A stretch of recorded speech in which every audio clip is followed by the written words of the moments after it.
দিল্লির ব্যস্ততম শহরে শীতের রাতগুলো এমনিতেই শান্ত থাকে, কিন্তু সাউথ ব্লকের 3 তলার করিডোরে আজ জুতোর শব্দ একটু বেশিই শোনা যাচ্ছিল। করিডোরের শেষে কনফারেন্স রুমের বাইরে দুজন সশস্ত্র কমান্ডো পাথরের মতো দাঁড়িয়ে রয়েছে, আর ভেতরে চলছে ভারতের শীর্ষ গোয়েন্দা কর্মকর্তাদের এক চাপানউতর বৈঠক। রুমের মাঝখানে একটা বিশাল কাঠের টেবিল, তার চারপাশে বসে আছেন 5 জন মানুষ। প্রধান আসনে বসে আছেন রয়ের প্রধান কে রাঘবন। বাকি 4 জন হলেন ন্যাশনাল সিকিউরিটি অ্যাডভাইজার বা এনএসএ ইন্টেলিজেন্স ব্যুরোর প্রধান দিলজিৎ সিং এবং 2 জন সিনিয়র ফিল্ড অফিসার। টেবিলের মাঝখানে একটা ডিজিটাল ম্যাপ প্রজেক্ট করা হয়েছে। সেখানে রাজস্থানের বিকানের সেক্টরের একটা নির্দিষ্ট জায়গা লাল হয়ে জ্বলছে। রাঘবন গলা ঝেড়ে বলতে শুরু করলেন, গত 48 ঘন্টায় আমরা রাজস্থান সীমান্তে 3টি অজ্ঞাত ড্রোন মুভমেন্ট লক্ষ্য করেছি। কিন্তু সমস্যা সেটা নয়। সমস্যা হলো গত পরশু বিকানেরের কাছে বিএসএফ এর একটি আউটপোস্টে যে বিস্ফোরণ হয়েছে তার ধরনটা একেবারেই অদ্ভুত। ফরেন্সিক রিপোর্ট বলছে ওখানে যে বিস্ফোরক ব্যবহার করা হয়েছে তা আরডিএক্স নয়, বরং অত্যন্ত উন্নত মানের লিকুইড সেমটেক্স, যা সাধারণত কোনো স্টেট অ্যাক্টর বা নিয়মিত সেনাবাহিনী ছাড়া কারোর কাছে থাকা সম্ভব নয়।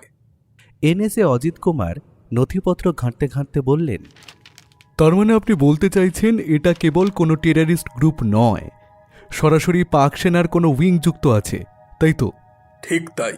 কথাটা বলেই রাঘবন স্ক্রিনে একটা ছবি জুম করলেন। তারপর বললেন, আমাদের ডার্ক ওয়েব সোর্স থেকে একটা নাম উঠে আসছে, অপারেশন ডেজার্ট স্টর্ম। পাকিস্তান তাদের ইস্টার্ন কমান্ডে এমন কিছু একটা পরিকল্পনা করছে যা সরাসরি আমাদের সীমান্তের সুরক্ষা ব্যবস্থা ভেঙে দিতে পারে। কিন্তু দুর্ভাগ্যবশত আমাদের বর্তমান যে কন্ট্যাক্ট নেটওয়ার্ক ওখানে আছে তারা কেউই পাক সেনাবাহিনীর সদর দপ্তরের ভেতরে পৌঁছাতে পারছে না। আমরা বাইরে থেকে শুধু ধোঁয়াই দেখছি, আগুনটা কোথায় জ্বলছে তা জানতে পারছি না কিছুতেই। ইন্টেলিজেন্স ব্যুরোর প্রধান দলজিৎ সিং মাথা নাড়লেন। তাহলে কি আপনারা ডিপ পেনিট্রেশন চাইছেন? এই মুহূর্তে এটা কি খুব ঝুঁকিপূর্ণ হয়ে যাবে না? কথাটা শুনেই রাঘবন চশমাটা টেবিলের ওপরে রাখলেন। তারপর একটা দীর্ঘশ্বাস ছেড়ে বললেন, ঝুঁকি তো আছেই, কিন্তু আমাদের এমন একজন মানুষ দরকার যে কেবল গোয়েন্দা নয়, বরং একজন জাত অভিনেতা, যে পাকিস্তানের সমাজ, সংস্কৃতি আর আইনের ফাঁক ফোকর এমনভাবে জানবে যে তাকে নিয়ে কেউ সন্দেহ করার সাহস পাবে না। রাঘবনের কথাটা শুনে ভীষণ অবাক হলেন অমিত কুমার। তারপর গম্ভীর গলায় বললেন, আপনি তো অনেক দূর ভেবে নিয়েছেন দেখছি। তা এমন বিশ্বস্ত ছেলে এই মুহূর্তে কোথায় পাওয়া যাবে যাকে কেউ সন্দেহ করবে না? আমি একজন ছেলেকে শর্টলিস্ট করেছি, সে আমাদের কোনো রেকর্ডে নেই। অফিসিয়ালি সে আমাদের একাডেমিতে কোনোদিন পা রাখেনি, কারণ সে গোয়েন্দা বিভাগের নয়, এমনকি পুলিশ বা আর্মিতেও নেই। সে শুধুমাত্র একজন অভিনয় শিল্পী। বেশ স্পষ্টভাবে উত্তর দিল রাঘবন। নাম কি? গম্ভীর গলায় জিজ্ঞেস করলেন দলজিৎ সিং। আবির চ্যাটার্জি, দিল্লির ন্যাশনাল স্কুল অফ ড্রামার গোল্ড মেডেলিস্ট। বর্তমানে থিয়েটার করছে, কিন্তু তার ব্যাকগ্রাউন্ড বেশ ইন্টারেস্টিং।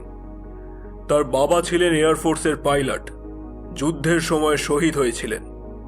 ছেলেটা মেধাবী, উর্দুর ওপর দখল বিস্ময়কর, আর সবচেয়ে বড় কথা, তার হারানোর কিছু নেই। কথাটা বলেই একটা দীর্ঘশ্বাস ছাড়ল রাঘবন। আচ্ছা বেশ, তাহলে তাকে ডাকুন সময় করে, আমরা সবাই না হয় তার সাথে একবার বসে মিটিং করে নেব। অমিত কুমার কথাটা শেষ করতেই রাঘবন বলল, আমাদের হাতে এই মুহূর্তে বেশি সময় নেই, তাই আমি আগেই ওকে এখানে আসতে বলেছি। আর হয়তো 15 মিনিট, সেই সময়ের মধ্যে ঢুকে যাবেও। কথাটা বলেই এক ঝলক হাতঘড়িটা দেখে নিল রাঘবন। ঠিক 15 মিনিট পর করিডোর দিয়ে লম্বা চওড়া এক যুবককে হেঁটে আসতে দেখা গেল।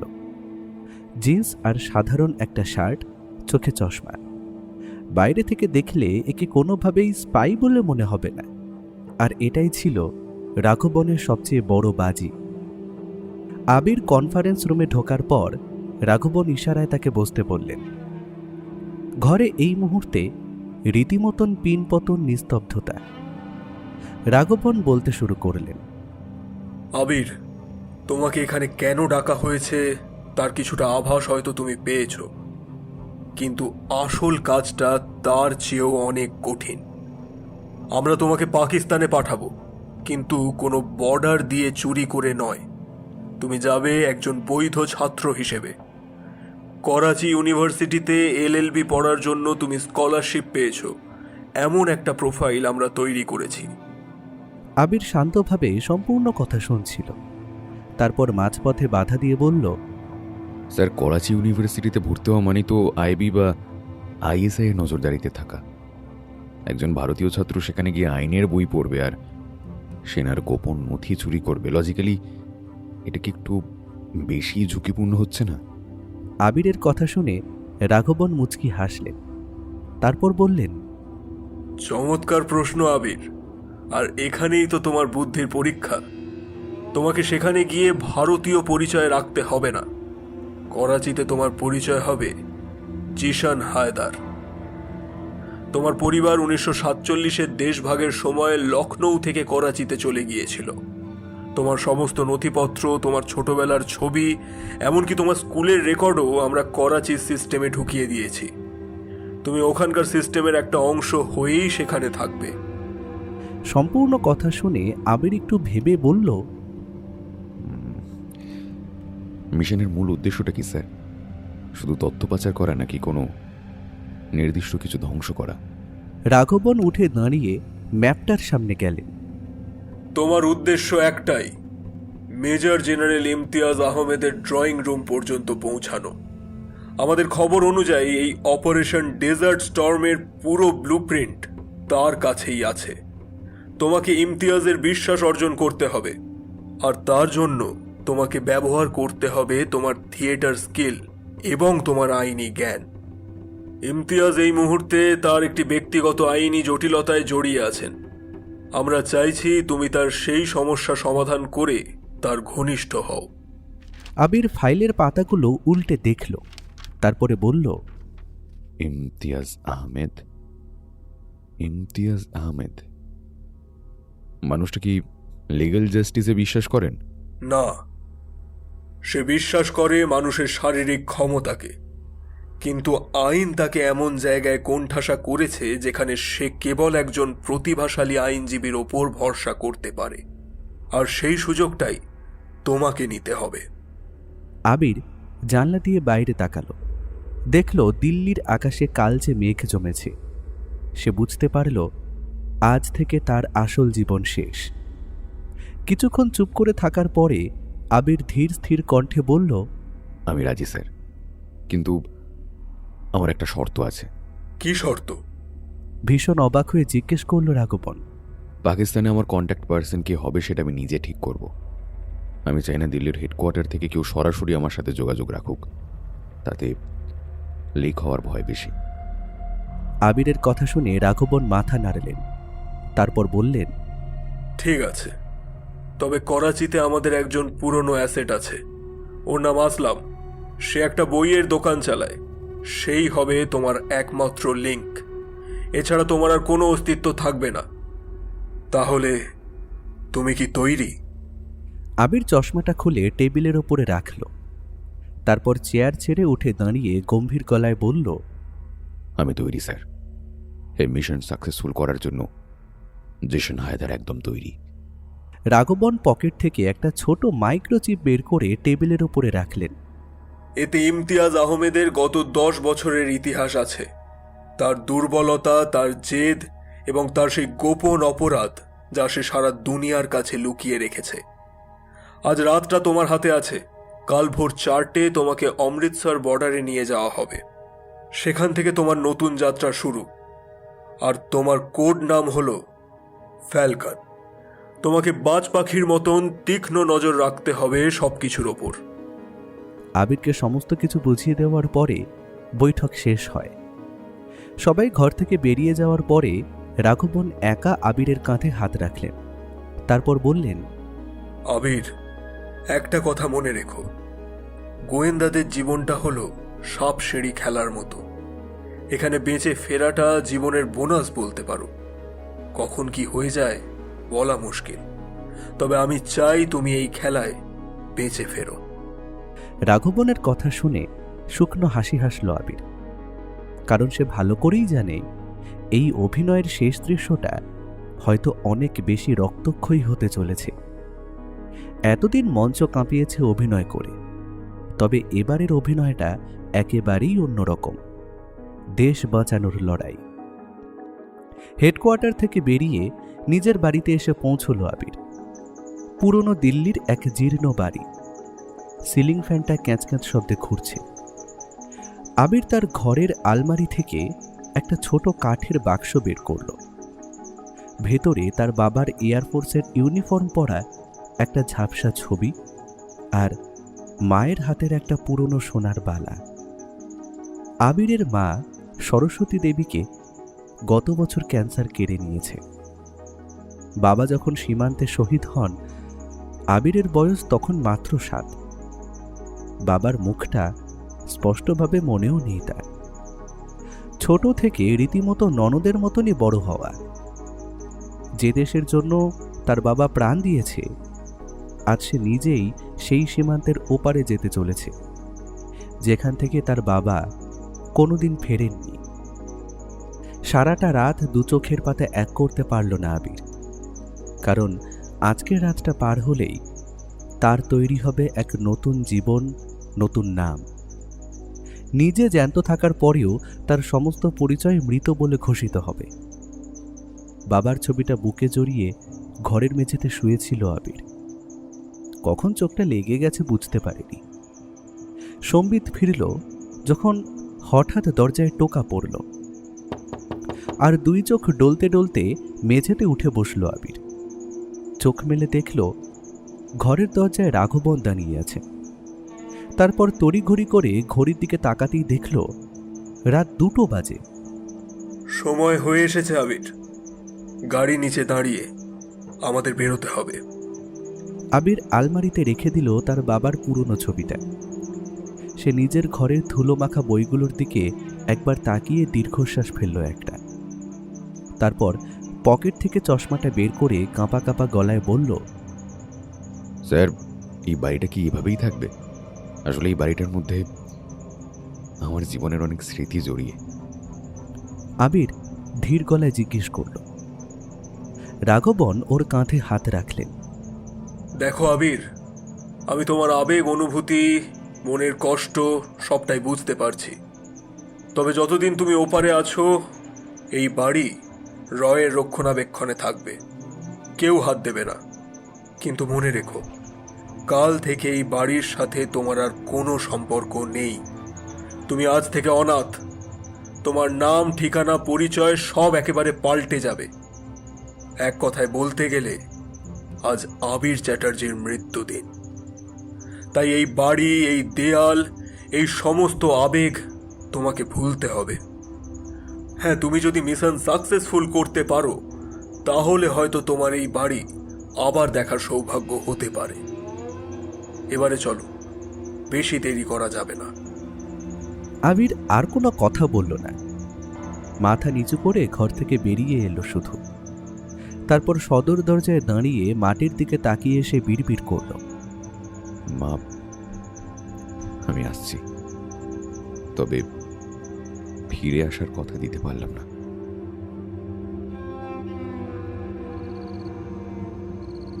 কুয়াশায় মোড়া সীমান্ত রেখা। কাঁটাতারের ওপারে শিয়ালের ডাক শোনা যাচ্ছে।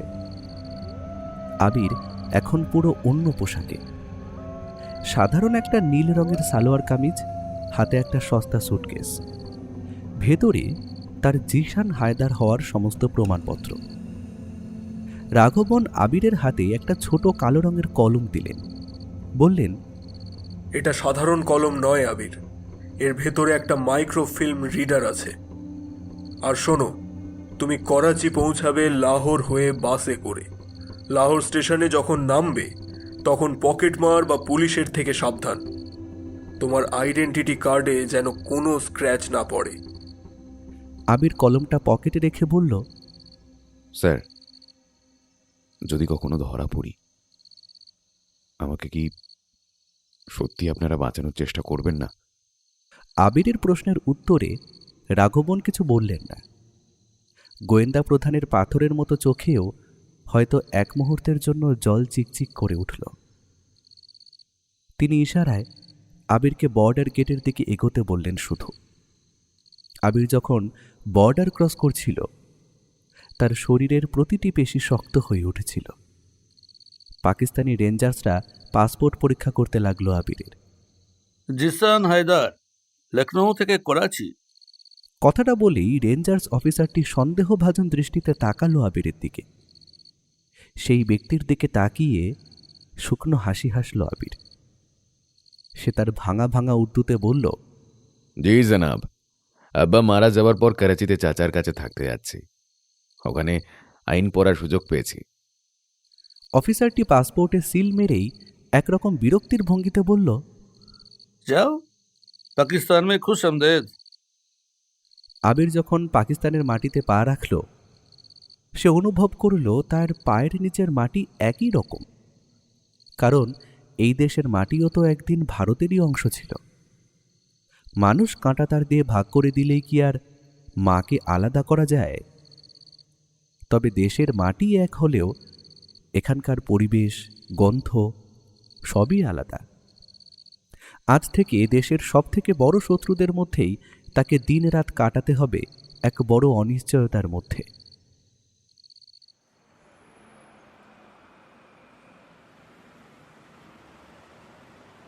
করাচি পৌঁছতে আবিরের প্রায় 24 ঘন্টা লেগে গেল। শহরটা যেমন সুন্দর, তেমনি বিশৃঙ্খল পরিবেশ। সরাসরি সদর বাজারে সেই বইয়ের দোকানে পৌঁছল, যেটার নির্দেশ তাকে দেওয়া হয়েছিল। চোখ বন্ধ করতেই আবিরের মনে পড়ে গেল গোয়েন্দা ডিপার্টমেন্টের হেড রাঘবনের কথা। তিনি বলেছিলেন শায়েরির নতুন দিওয়ানের খোঁজ করতে। আসলাম লোকটা বয়স্ক, কিন্তু তার চোখ দুটো ভীষণই রহস্যময়। সে যখন দেখল একটা তরুণ ছেলে দোকানে ঢুকে শায়েরির নতুন দিওয়ান খুঁজছে, সে তখনই বুঝে নিল দিল্লি থেকে পাখি উড়ে এসেছে। আসলাম দোকানের ভেতরের ঘরে আবিরকে নিয়ে গেল। সেখানে এক কাপ কড়া চা আবিরের সামনে রেখে আসলাম বলল, তোমাকে দিল্লি থেকে পাঠিয়েছে, তাই তো? শায়েরির নতুন দিওয়ানের খোঁজ যখন করছিলে তখনই বুঝতে পেরেছি। কিন্তু জানাব, করাচির অবস্থা এখন খুব খারাপ। জেনারেল ইমতিয়াজ আহমেদের বাড়িতে গত পরশু এক খুন হয়েছে। সে নিয়েই এক হলুস্থুলু কাণ্ড চলছে। আবির চায়ের কাপে একটা চুমুক দিয়ে ভ্রু কুঁচকাল। তারপর বলল, ইমতিয়াজ মানে যার কাছে আমাকে পৌঁছাতে হবে, সেই ইমতিয়াজ? আগে হ্যাঁ জানা। কথাটা বলেই আসলাম নিজের মাথায় হাত বুলিয়ে একটা দীর্ঘশ্বাস ফেলল। আসলে যে মারা গেছে, মানে খুন হয়েছে, সে হলো ইমতিয়াজের পার্সোনাল সেক্রেটারি, নাম গুলজার। কিন্তু মজার কথা কি জানো? পুলিশ বলছে ওটা সুইসাইড, কিন্তু আমার কাছে খবর আছে যে ইমতিয়াজ নিজের হাতেই ওকে শেষ করেছে। নিজের হাতেই নিজের পার্সোনাল সেক্রেটারিকে খুন? বিষয়টা কেমন অদ্ভুত না? আবির বেশ অবাক গলায় কথাটা বলল। হ্যাঁ, অদ্ভুত তো বটেই, তবে তার একটা কারণ নিশ্চয়ই আছে। বেশ গম্ভীর গলায় বলল আসলাম। কী কারণ? কিছু অনুমান করতে পেরেছেন কি? কথাটা বলেই আবির তার চা শেষ করে কাপটা সশব্দে টেবিলে রাখল। হয়তো গুলজার এমন কিছু জেনে ফেলেছিল যা তার জানার কথা ছিল না। আসলাম সাহেব, এটাই আমার জন্য এক মহা সুযোগ। কিরকম? ইমতিয়াজ এখন ভয় আছে। ওর এখন এমন কাউকে দরকার যে তাকে আইনিভাবে এই ঝামেলা থেকে বের করতে পারবে, আর আমি হব ওর কাছে এক ফারিস্তা। আবিরের কথায় আসলাম অবাক হয়ে তাকালো ওর দিকে। ফেরিস্তা? তুমি কি পাগল? ইমতিয়াজ তোমাকে বাড়ির চাকরও বানাবে না, আর উকিল ফেরিস্তা তো দূরের কথা। আসলামের কথা শুনে আবির হাসল। তারপর চোখে মুখে একটা কুটিল ভাব নিয়ে বলল, সেটাই তো মজা। আমি জিশন হায়দার হিসেবে প্রথমেই ওর কাছে যাব না, আমি ওর কাছে যাব এক বেনামি বন্ধু হিসেবে। তার আগে আমাকে করাচি ইউনিভার্সিটির ল কলেজে নিজের একটা ইমেজ তৈরি করতে হবে। কথাটা শেষ করেই উঠে দাঁড়ালো আবির। তারপর আসলামের দিকে তাকিয়ে বলল, কাল থেকে আমি কলেজে যাচ্ছি। আর হ্যাঁ, করাচি জিমখানায় ইমতিয়াজ কবে আসছেন সেটা আমাকে কালকের মধ্যে খবর দিন। জি জানাব। আবির যখন আসলামের ঘর থেকে বেরোচ্ছে তখন তার মাথায় ঘুরছে কেবল একটা কথা, ইমতিয়াজ আহমেদের সেই অপারেশন ডেজার্ট স্টর্ম। এই রক্তক্ষয়ী খেলার প্রথম চালটা তাকেই দিতে হবে। করাচি বিশ্ববিদ্যালয়ের ক্যাম্পাসটা বেশ বড়, রোদে পোড়া লাল ইটের দেওয়াল আর চারধারে মেহগিনি গাছের সারি। আবির ওরফে জিশান হায়দার কাঁধে একটা সাধারণ ব্যাগ ঝুলিয়ে করিডোর দিয়ে হাঁটছিল। তার পরনে একটা নীল রঙের চেক শার্ট, হাতা দুটো কনুই পর্যন্ত গোটানো। সে দেখল একদল ছাত্র বারান্দায় জটলা করে চিৎকার করছে। মাঝখানে একজন দীর্ঘদেহী ছাত্র, নাম তার শোয়েব। সে সম্ভবত ইউনিয়ন লিডার। শোয়েব একজনের কলার ধরে শাসাচ্ছে, लखनऊ की शहजादे, तुझे क्या लगता है बे, कराची में आकर हमें कानून सिखाएगा? আবির বুঝতে পারল ছেলেটি অন্য এক ভিনদেশি ছাত্রকে হেনস্থা করছে। সে পাশ কাটিয়ে চলে যেতে পারত, কিন্তু এটাই তার সুযোগ নিজের বুদ্ধির জাহির করার।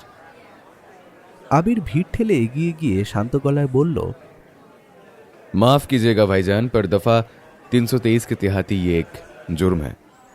শোয়েব ঘুরে তাকালো। তার চোখ দুটো রাগে লাল। तू कौन है रे? আবির পকেট থেকে চশমাটা বের করে চোখে পড়ল। খুব নিপুণভাবে চশমার ফ্রেমটা নাড়াচাড়া করতে করতে বলল, मैं जिशान हूं, और मेरा मानना है कि जिसके पास दिमाग होता है उसे हाथ उठाने की जरूरत नहीं पड़ती। আশেপাশে একটা গুঞ্জন শুরু হলো।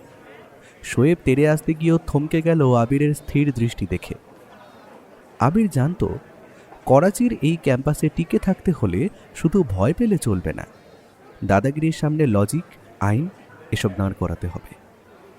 আবির মুচকি হেসে বলল, आप तो इम्तियाज अहमद साहब की पॉलिटिकल विंग में काम करते हैं ना, उनका नाम क्यों खराब कर रहे हैं आप? ইমতিয়াজের নাম শুনতেই শোয়েব কিছুটা দমে গেল।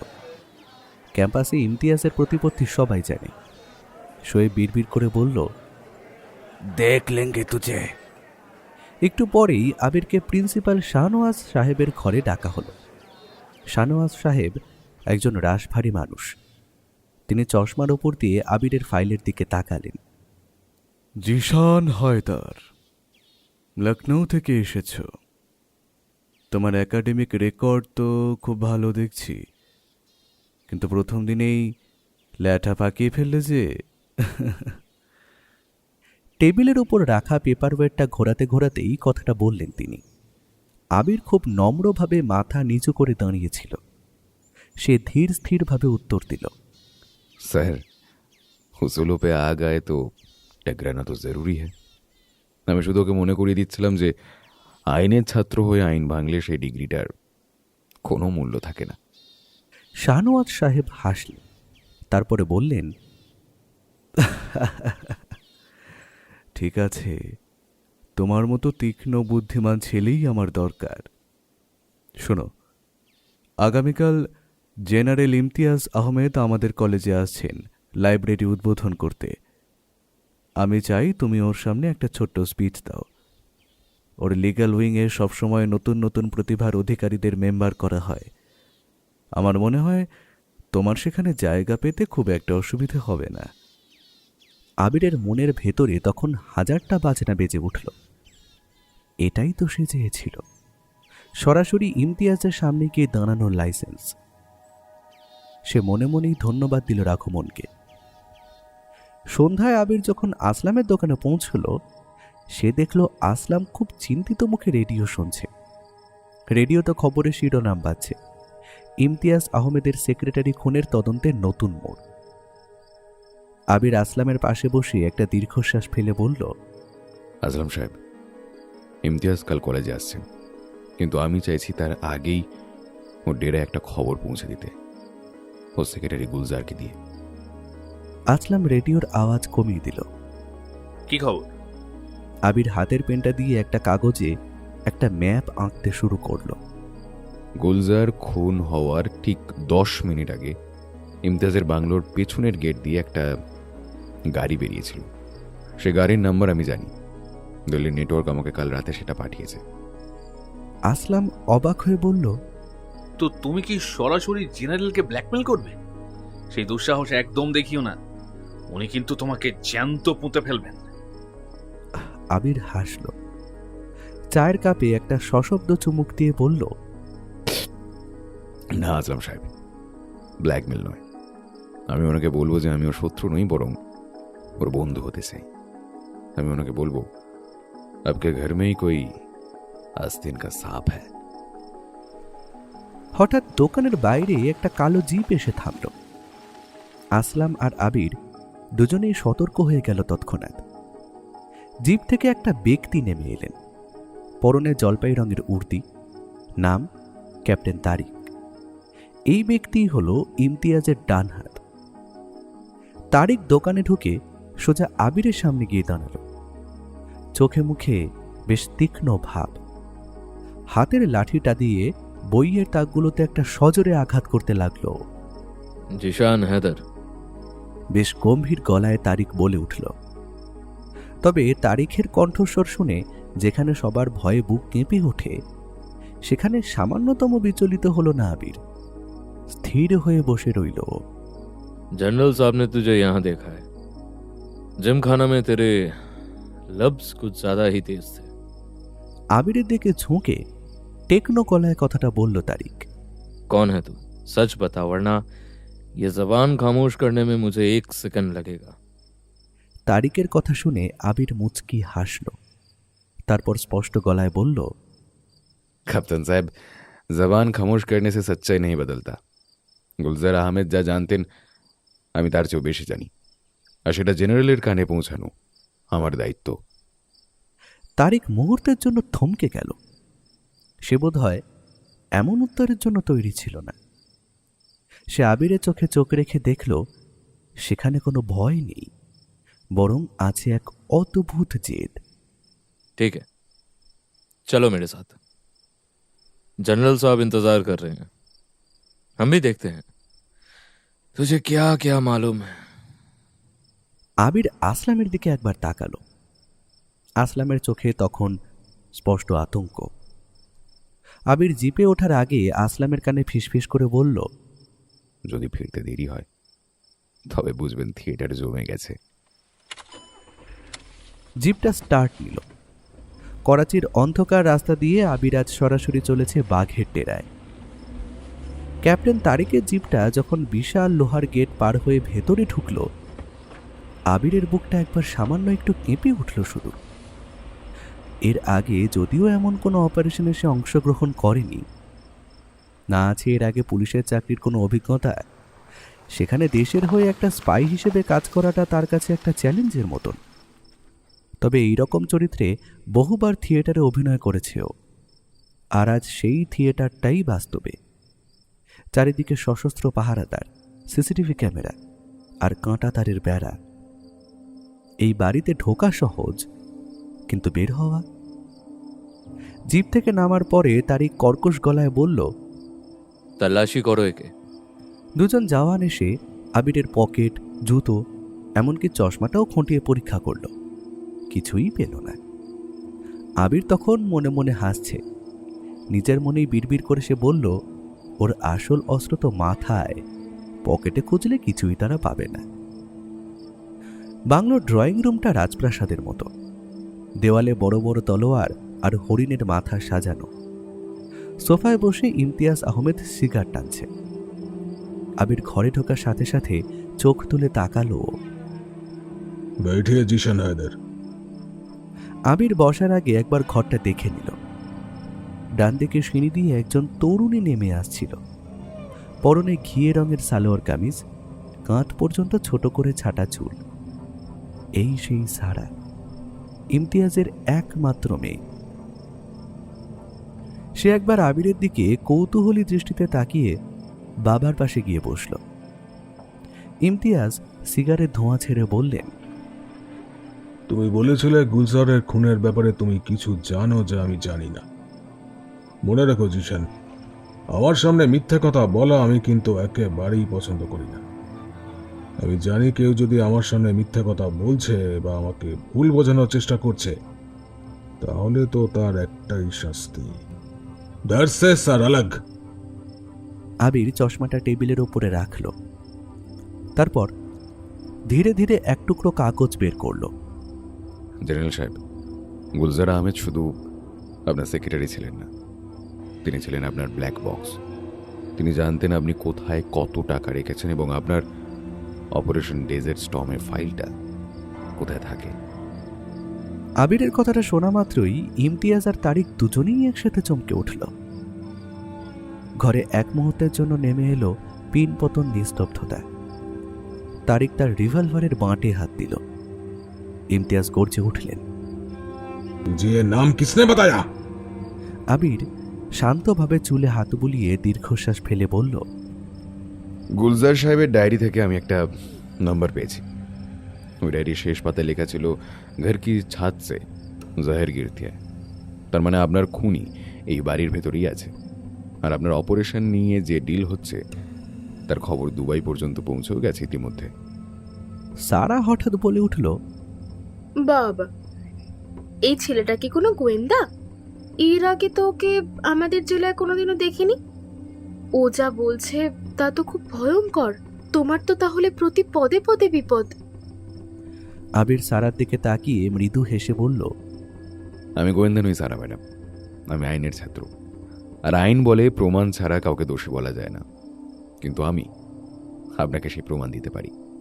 ঠিক সেই মুহূর্তে বাড়ির বাইরে একটা জোরালো শব্দ হলো, টায়ারের চিৎকার আর গুলির শব্দ। ইমতিয়াজ লাফ দিয়ে উঠে দাঁড়ালো। ওয়াকিটকিতে চিৎকার করে সবাইকে রাইফেল নিয়ে পজিশন নিতে বলল তারিক। কে হুয়া? বাইরে কিসের আওয়াজ হলো? ইমতিয়াজ চেঁচিয়ে উঠলেন। তারিক কাঁপা কাঁপা গলায় বলল, স্যার, বাইরের পোস্টে অ্যাটাক হয়েছে। একদল সশস্ত্র লোক ভেতরে ঢোকার চেষ্টা করছে। আবির দেখল এটাই সুযোগ। সে দ্রুত ইমতিয়াজের দিকে এগিয়ে গিয়ে বলল, জেনারেল সাহেব, আপনার লাইব্রেরিতে চলুন, ওখানকার গোপন সিন্দুকটা বাঁচান, ওরা ফাইলের জন্য এসেছে। ইমতিয়াজ হতভম্ব হয়ে গেল। সে বুঝতে পারল এই ছেলেটা যা বলছে তা অক্ষরে অক্ষরে সত্যি হতে চলেছে। সে সারাকে নিয়ে লাইব্রেরি থেকে ছুটল, পেছনে আবির আর তারিক। লাইব্রেরির ভেতরে ঢুকতেই ইমতিয়াজ দেওয়ালের একটা বই সরালো। বেরিয়ে এলো একটা গোপন সিন্দুক, কিন্তু সিন্দুকটা খোলা, ভেতরে কোনো ফাইল নেই। ইমতিয়াজ মাথায় হাত দিয়ে বসে পড়লেন। বরবাদ হো গয়া সব। গোপন সিন্ধুকের কথা কেউ জানলো কি করে? কে আছে যে বিশ্বাসঘাতকতা করলো আমার সাথে? আবির দ্রুত জানলার কাছে গিয়ে দেখল কেউ একজন কালো পোশাক পরা ব্যক্তি দৌড়ে পালাচ্ছে। সে কোনো চিন্তা না করে জানলা দিয়ে লাফ দিল। বিকেল গড়িয়ে তখন সন্ধ্যা হওয়ার সময়। আবির দেখল কালো পোশাকে ঢাকা একজন লোক একটা ব্রিফকেস নিয়ে প্রাচীর টপকানোর চেষ্টা করছে। আবির দৌড়ে গিয়ে লোকটার পা চেপে ধরল। তৎক্ষণাৎ শুরু হলো এক ভয়ঙ্কর লড়াই। লোকটা পেশাদার খুনির মতন একটা ছুরি বের করে আবিরের কাঁধে বসিয়ে দিল। যন্ত্রণায় আর্তনাদ করে উঠল আবির। চোখ ফেটে জল বেরিয়ে এলো, কিন্তু সে লোকটাকে ছাড়ল না। লোকটার মুখের থেকে মাস্কটা টেনে মেরে খুলে ফেলল সে। যদিও আবির এই ব্যক্তিকে চেনে না, কিন্তু ও চাইছিল যতক্ষণ না পর্যন্ত ইমতিয়াজ তাদের কাছে এসে পৌঁছয় ততক্ষণ যেন লোকটা পালাতে না পারে। আবির তার শেষ শক্তি দিয়ে লোকটার মাথায় একটা পাথরের আঘাত করতেই জ্ঞান হারিয়ে পড়ে গেল লোকটা। ব্রিফকেসটা জাপটে ধরে সেখানে পড়ে রইল আবির। তার কাঁধ দিয়ে তখন ফিঙ্কি দিয়ে রক্ত ঝরছে। কিছুক্ষণ পরেই তারিক আর ইমতিয়াজ দৌড়তে দৌড়তে সেখানে পৌঁছল। তারা দেখল আবির রক্তাক্ত অবস্থায় ফাইলটা আগলে পড়ে আছে। ইমতিয়াজ আবিরের পাশে হাঁটু কেড়ে বসল। সে দেখল ছেলেটা নিজের জীবন বাজি রেখে তার গোপন ফাইলটা বাঁচিয়েছে। জিশান বেটা। ইমতিয়াজ গলায় ঠান্ডা বাপ নিয়ে ডাকলেন। আবির যন্ত্রণায় গোঙাতে গোঙাতে বলল, फाइल फाइल सेफ है जनरल साहब, घर का साहब मिल गया। আপনার সামনে আপনার অপরাধী হাজির আছে। সারা দৌড়ে এসে তার ওড়না দিয়ে আবিরের ক্ষতস্থানটা চেপে ধরল। আবির দেখল সারার চোখ ছলছল করছে। তবে তারিক হয়তো আবিরকে এত সহজে বিশ্বাস করতে পারছিল না। অদ্ভুত এক সন্দেহজনক নজরে তাকিয়ে রয়েছে আবিরের দিকে। सारा बेटी, तुम्हें जीशन के लिए अंदर जाओ और तारिक, वो हमारा जो डॉक्टर है उसको भी बुलाओ जल्दी से। ছেলেটার बहुत खून झरছে। বেশ তীক্ষ্ণ গলায় কথাটি বলল ইমতিয়াজ। কিন্তু ইমতিয়াজ সাহেব, যে আপনার ফাইল নিয়ে পালাচ্ছিল এ তো আমাদের বাড়িতে কাজ করে, জাহানারা শহর। ও আপনার সাথে বিশ্বাসঘাতকতা করলো। সেই অজ্ঞাত পরিচয় ব্যক্তির দিকে ঝুঁকে খুবই গম্ভীর গলায় কথাটা বলল তারিক। তারিকের কথা শুনে ইমতিয়াজ কোনো উত্তর দিল না, শুধু কিছুক্ষণ চুপ করে থেকে কিছু একটা ভাবতে লাগলো। ইমতিয়াজ আহমেদের বাংলোর উত্তর দিকের একটা অন্ধকার কোণে ছোট ঘরটা এখন আবিরের নতুন আস্তানা। ঘরের ভেতরটা গুমোট, স্যাঁতস্যাঁতে একটা গন্ধ আর বইয়ের স্তূপ। ঘরটা একসময় গুলজার আহমেদের অফিস ছিল। আবির তার ব্যান্ডেজ হওয়া হাতটা সন্তর্পণে নাড়িয়ে একটা ড্রয়ার খোলার চেষ্টা করছিল, কিন্তু বেশ কষ্ট হচ্ছিল ওর। তালার জং ধরা শব্দটা নিস্তব্ধ রাতে বেশ জোরে শোনালো। সাহায্য করব? একটা নরম কিন্তু স্পষ্ট কণ্ঠস্বর দরজার কাছ থেকে ভেসে এলো। আবির বিদ্যুৎ বেগে ঘুরে তাকালো। দেখল দরজায় সারা দাঁড়িয়ে, হাতে এক মগ কফি।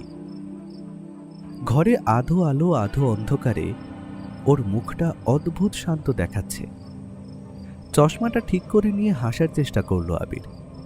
তারপর খানিকটা অপ্রস্তুত হয়ে বলল, সারা ম্যাডাম, আপনি এই রাতে এখানে? আবির ড্রয়ারটা ছেড়ে সোজা হয়ে দাঁড়ালো। সারা ভেতরে ঢুকে কফিটা টেবিলের ওপরে রাখল। তারপর খুবই মিষ্টি সুরে বলল, তোমার তাবিয়াত আর হালচাল জানতে এলাম। তাছাড়া তোমার ঘরে দেখলাম আলো জ্বলছে, ভাবলাম তোমার জন্য একটু কফি নিয়ে আসি। ও আচ্ছা, অনেক ধন্যবাদ আপনাকে। তবে এত রাতে আমার ঘরে আসাটা আপনার বোধহয় ঠিক হয়নি। আবিরও তার গলায় নরম সুর নিয়ে বলল, জানাব, আপনি হয়তো ভুলে যাচ্ছেন, এই সম্পূর্ণ বাড়িটাই কিন্তু আমার আব্বুর, আর যেই ঘরে আপনি আছেন সেটা একসময় গুলজারের ছিল। তাই আমি এই বাড়িতে যেখানে খুশি যখন খুশি যেতে পারি। হ্যাঁ, তা পারেন, কিন্তু ব্যাস, বেশি কথা না বলে নিন কফিটা খান। সারা কথাটা বলেই কফির মগটা আবিরের দিকে এগিয়ে দিল। কফির মগটা হাতে নিয়ে একটা চুমুক দিল আবির। তারপর সারাকে সরাসরি প্রশ্ন করল, আচ্ছা, আমাকে তো আপনারা চেনেন না, তাহলে আপনার আব্বু আমাকে আপনাদের বাড়িতে থাকতে দিলেন কেন? একজন অচেনা অজানা মানুষকে আপনাদের ডেরায় থাকতে দেওয়া তো বিপদের ব্যাপার হতে পারে। আবিরের কথাটা শুনে একটা পুরনো আলমারিতে হেলান দিয়ে দাঁড়ালো সারা। ওর দুশ্চিন্তাগ্রস্ত মুখটা কফির ধোঁয়ায় ঝাপসা হয়ে এলো। জানো, আমার মনে হয় আব্বু তোমাকে বিশ্বাস করতে চাইছে, কারণ তার হাতে এই মুহূর্তে তো আর কোনো বিকল্প নেই। তারিককে তিনি যোদ্ধা হিসেবে বিশ্বাস করেন, কিন্তু বুদ্ধিমান হিসেবে নয়। আর গুলজার ছিল আব্বুর আর একটা মাথা, কিন্তু সেই মাথাটা নেই বলেই আব্বু ভীষণ দুশ্চিন্তার মধ্যে আছে। আবির ড্রয়ারের ভেতর থেকে একটা পুরনো ডায়েরি বের করল। সেটার পাতাগুলো প্রায় হলুদ হয়ে গেছে। গুলজার সাহেব কি কোনো কোড ভাষা জানতেন? দেখুন, এই ডায়েরির প্রতিটা পাতায় কিছু অদ্ভুত সংখ্যা লেখা আছে। এই ঘরের মধ্যেই ড্রয়ার এই ডায়েরিটা পেলাম। সারা কাছে এসে ডায়েরিটার দিকে তাকালো। তারপরে নিচু স্বরে বলল, এগুলো কোনো কোডিং ভাষা নয়, এগুলো হলো করাচি বন্দরের কন্টেইনার নাম্বার। আব্বু গত কয়েক মাস ধরে কিছু স্পেশাল কার্গো আনছেন। আমি জানি না ভেতরে কি আছে, কিন্তু ওগুলো ঢোকার পর থেকেই কেন জানি না আব্বুর মেজাজটা ঠিক নেই। ঠিক সেই সময় করিডোরে ভারী বুটের শব্দ পাওয়া গেল। হয়তো কেউ আসছে। আবির দ্রুত ডায়েরিটা নিজের কুর্তার ভেতরে লুকিয়েই ঘরের কোণে রাখা চেয়ারটায় গিয়ে বসল। কফি মাগে চুমুক দিতে লাগল সে। অন্যদিকে একটা বই তুলে নিয়ে পাতা উল্টাতে শুরু করলো সারা। দরজা ঠেলে ঢুকতেই আবির দেখল তারিক দাঁড়িয়ে। সন্দেহের দৃষ্টিতে দুজনকে দেখল শুধু। ওর হাতে একটা ফাইল। সারা বিবি, জেনারেল সাহেব আপনাকে খুঁজছেন। আর জিশান, তোমার কি খবর? জায়গাটা খুব বেশি ব্যথা করছে কি? আবির একদম বিচলিত না হয়ে ডেস্কে রাখা কয়েকটা কাগজ সাজাতে সাজাতে বলল, হ্যাঁ তারিক সাহেব, আমি ঠিক আছে, একটু ব্যথা করছে, তবে ঠিক আছে। সমস্যাটা হচ্ছে এই ঘর নিয়ে। গুলজার সাহেব ঘরে যা অবস্থা করে রেখেছিলেন, এগুলো পরিষ্কার করতে একটু সময় লাগবে। তারিক আবিরের একদম কাছে এসে দাঁড়ালো। তারপর তীক্ষ্ণ গলায় বলল, শোনো লখনৌয়ের ছেলে, জেনারেল সাহেব হয়তো তোমার এই মিষ্টি কথায় মজে গেছে, কিন্তু আমি না। হ্যাঁ, আমি তোমার প্রতিটি কদম নজরে রেখেছি। আজ রাতে এই ঘরে যে কফিটা খেলে, ওটা যেন তোমার শেষ কফি না হয়। সারা গর্জে উঠল, তারিক, নিজের সীমার মধ্যে কথা বলো। মাফ করবেন বিবি। তারিক একটু ঝুঁকে স্যালিউট দিল, কিন্তু ওর চোখ ছিল শুধু আবিরের ওপরে। আমি শুধু বলছি, করাচির রাত খুব বিপজ্জনক। জিশান, কাল সকালে তোমাকে সদর দপ্তর আসতে হবে। জেনারেল সাহেব চাইছেন তুমি একটা স্পেশাল লিগ্যাল ড্রাফট দেখো। তারিক বেরিয়ে যাওয়ার পর ঘরটা আবার নিস্তব্ধ হয়ে গেল। আবির বুঝতে পারল তারিক তাকে একা পেলেই শেষ করে দেবে। কিন্তু তার চেয়েও বড় খবর হলো, সারা যেটা বলল করাচি বন্দরের কন্টেইনার। আবির সারার দিকে তাকিয়ে বলল, স্যার, আপনি যদি আমাকে বিশ্বাস করেন তাহলে একটা কথা বলতে পারি? আমি বিশ্বাস না করলে অন্তত আব্বু তোমাকে এখানে থাকতে দিত না। একটা হালকা হেসে কথাটা বলল সারা। আপনাকে একটা রিস্ক নিতে হবে সারা ম্যাডাম। রিস্ক? কিরকম রিস্ক? বেশ অবাক গলায় জিজ্ঞেস করলো সারা। আপনার বাবার লাইব্রেরিতে একটা পুরনো ম্যাপ আছে করাচি বন্দরের। আপনি কি সেটা আমাকে এনে দিতে পারেন? তবে কারো চোখ যেন না পড়ে। সারা কিছুটা ইতস্তত করে বলল, কেন? তুমি কি সত্যি কোনো কিছুর তদন্ত করছো নাকি? আর আমি বা তোমাকে ম্যাপ কেন এনে দেব? আবির সারার হাতটা আলতো করে ধরল। আমি চাই না আপনার বাবা কোনো বড় বিপদে পড়ুক। ওই কন্টেনারগুলোতে যা আছে তা যদি ফাঁস হয়ে যায়, তবে জেনারেল ইমতিয়াজের নাম ইতিহাসের পাতায় খলনায়ক হিসেবে লেখা হবে। আশা করি আপনি সেটা চাইবেন না। সারা কিছুক্ষণ আবিরের চোখের দিকে তাকিয়ে রইল। তবে আবিরের মনে কি চলছে সেটা একমাত্র সেই জানে। যেটা বোঝার মতন ক্ষমতা বিন্দুমাত্র সারার নেই। ঠিক আছে, কাল ভোরে আমি ওটা নিয়ে আসব, কিন্তু সাবধান জেসান, যদি ধরা পড়ি তবে আমরা দুজনেই কিন্তু শেষ। সারা বেরিয়ে যাওয়ার পর আবির অন্ধকার ঘরে একা হয়ে গেল। সে নিজের মায়ের কথা মনে করার চেষ্টা করল একবার। শহরের সেই ধুলোওড়া রাস্তা, থিয়েটারের স্টেজ, সবই এখন অন্য জন্মের মতন মনে হয়। সে পকেট থেকে রাঘবনের দেওয়া সেই বিশেষ কলমটা বের করল। ডায়েরির কন্টেনার নাম্বারগুলোর ছবি তুলতে হবে। হঠাৎ জানলার বাইরে একটা খসখস শব্দ শুনতে পেল আবির। দ্রুত কলমটা লুকিয়ে জানালার দিকে তাকালো। জানলা দিয়ে উঁকি দিয়ে দেখল কেউ নেই। শুধু একটা বিড়াল দেওয়াল টপকে চলে গেল ম্যাও ম্যাও করতে করতে। আমার মনে হচ্ছিল এখানে কেউ ছিল। আমার ষষ্ঠ ইন্দ্র কখনো কোনো মিথ্যে ইঙ্গিত দেয় না। যতদূর মনে হয় আমার উপর কেউ নজর রাখছে। যা করতে হবে ভীষণ সাবধানে করতে হবে। নিজের মনে কথাগুলো বলতে লাগলো আবির। সে টেবিলের উপরে মাথা রাখল। মনে মনে ভাবল, রাঘবান স্যার, খেলাটা এবার জমে উঠেছে। অপারেশন ডেজার্ট স্টর্ম আর মরুভূমির বালিতে সীমাবদ্ধ নেই। ওটা এখন সমুদ্রের নীল জলে ভাসছে। ভোর 5টা। করাচির আকাশে তখনও ভোরের আলো ফোটেনি। একটা ধূসর কুয়াশা চাদরের মতো শহরটাকে ঢেকে রেখেছে। আবির তার ঘরে ধীর পায়ে পায়চারি করছিল। সারার দেওয়া কফির মগটা টেবিলের এক কোণে পড়ে আছে। তার নজর তখন বারবার দরজার দিকে যাচ্ছিল। আচ্ছা, সারা কি পারবে ম্যাপটা নিয়ে আসতে, নাকি নাকি ওরা আব্বুকে জানিয়ে দেবে বিষয়টা? আমাকে এত তাড়াতাড়ি সারা বিশ্বাস করলোই বা কেন? আমি ওকে এত তাড়াতাড়ি বিশ্বাস করে ভুল করলাম না তো? ও নো, ও নো। নিজের মনে কথাগুলো বিড়বিড় করতে লাগলো আবির। হঠাৎ দরজায় খুব হালকা 3টে টোকা পড়তেই আবির বুঝতে পারল সারা এসেছে। কারণ গতকালই ও সারাকে ভালো করে বুঝিয়ে দিয়েছিল দরজা বন্ধ থাকলে 3টে টোকা দিতে। এক মুহূর্ত সময় নষ্ট না করে দরজাটা খুলে দিল আবির। দেখল সারা দাঁড়িয়ে আছে। তার মুখ চাদরে ঢাকা, শুধু চোখ দুটো দেখা যাচ্ছে। এই নাও জিসান। সারা তার চাদরের ভেতর থেকে একটা ভাঁজ করা পুরনো ম্যাপ বের করে আবিরের হাতে দিল। এটা আনতে গিয়ে তো প্রায় তারিখের সামনেই পড়ে যাচ্ছিলাম। ও এখনো ড্রয়িং রুমে বসে রাইফেল পরিষ্কার করছে। মনে হয় সারা রাত ঘুমায় উনি।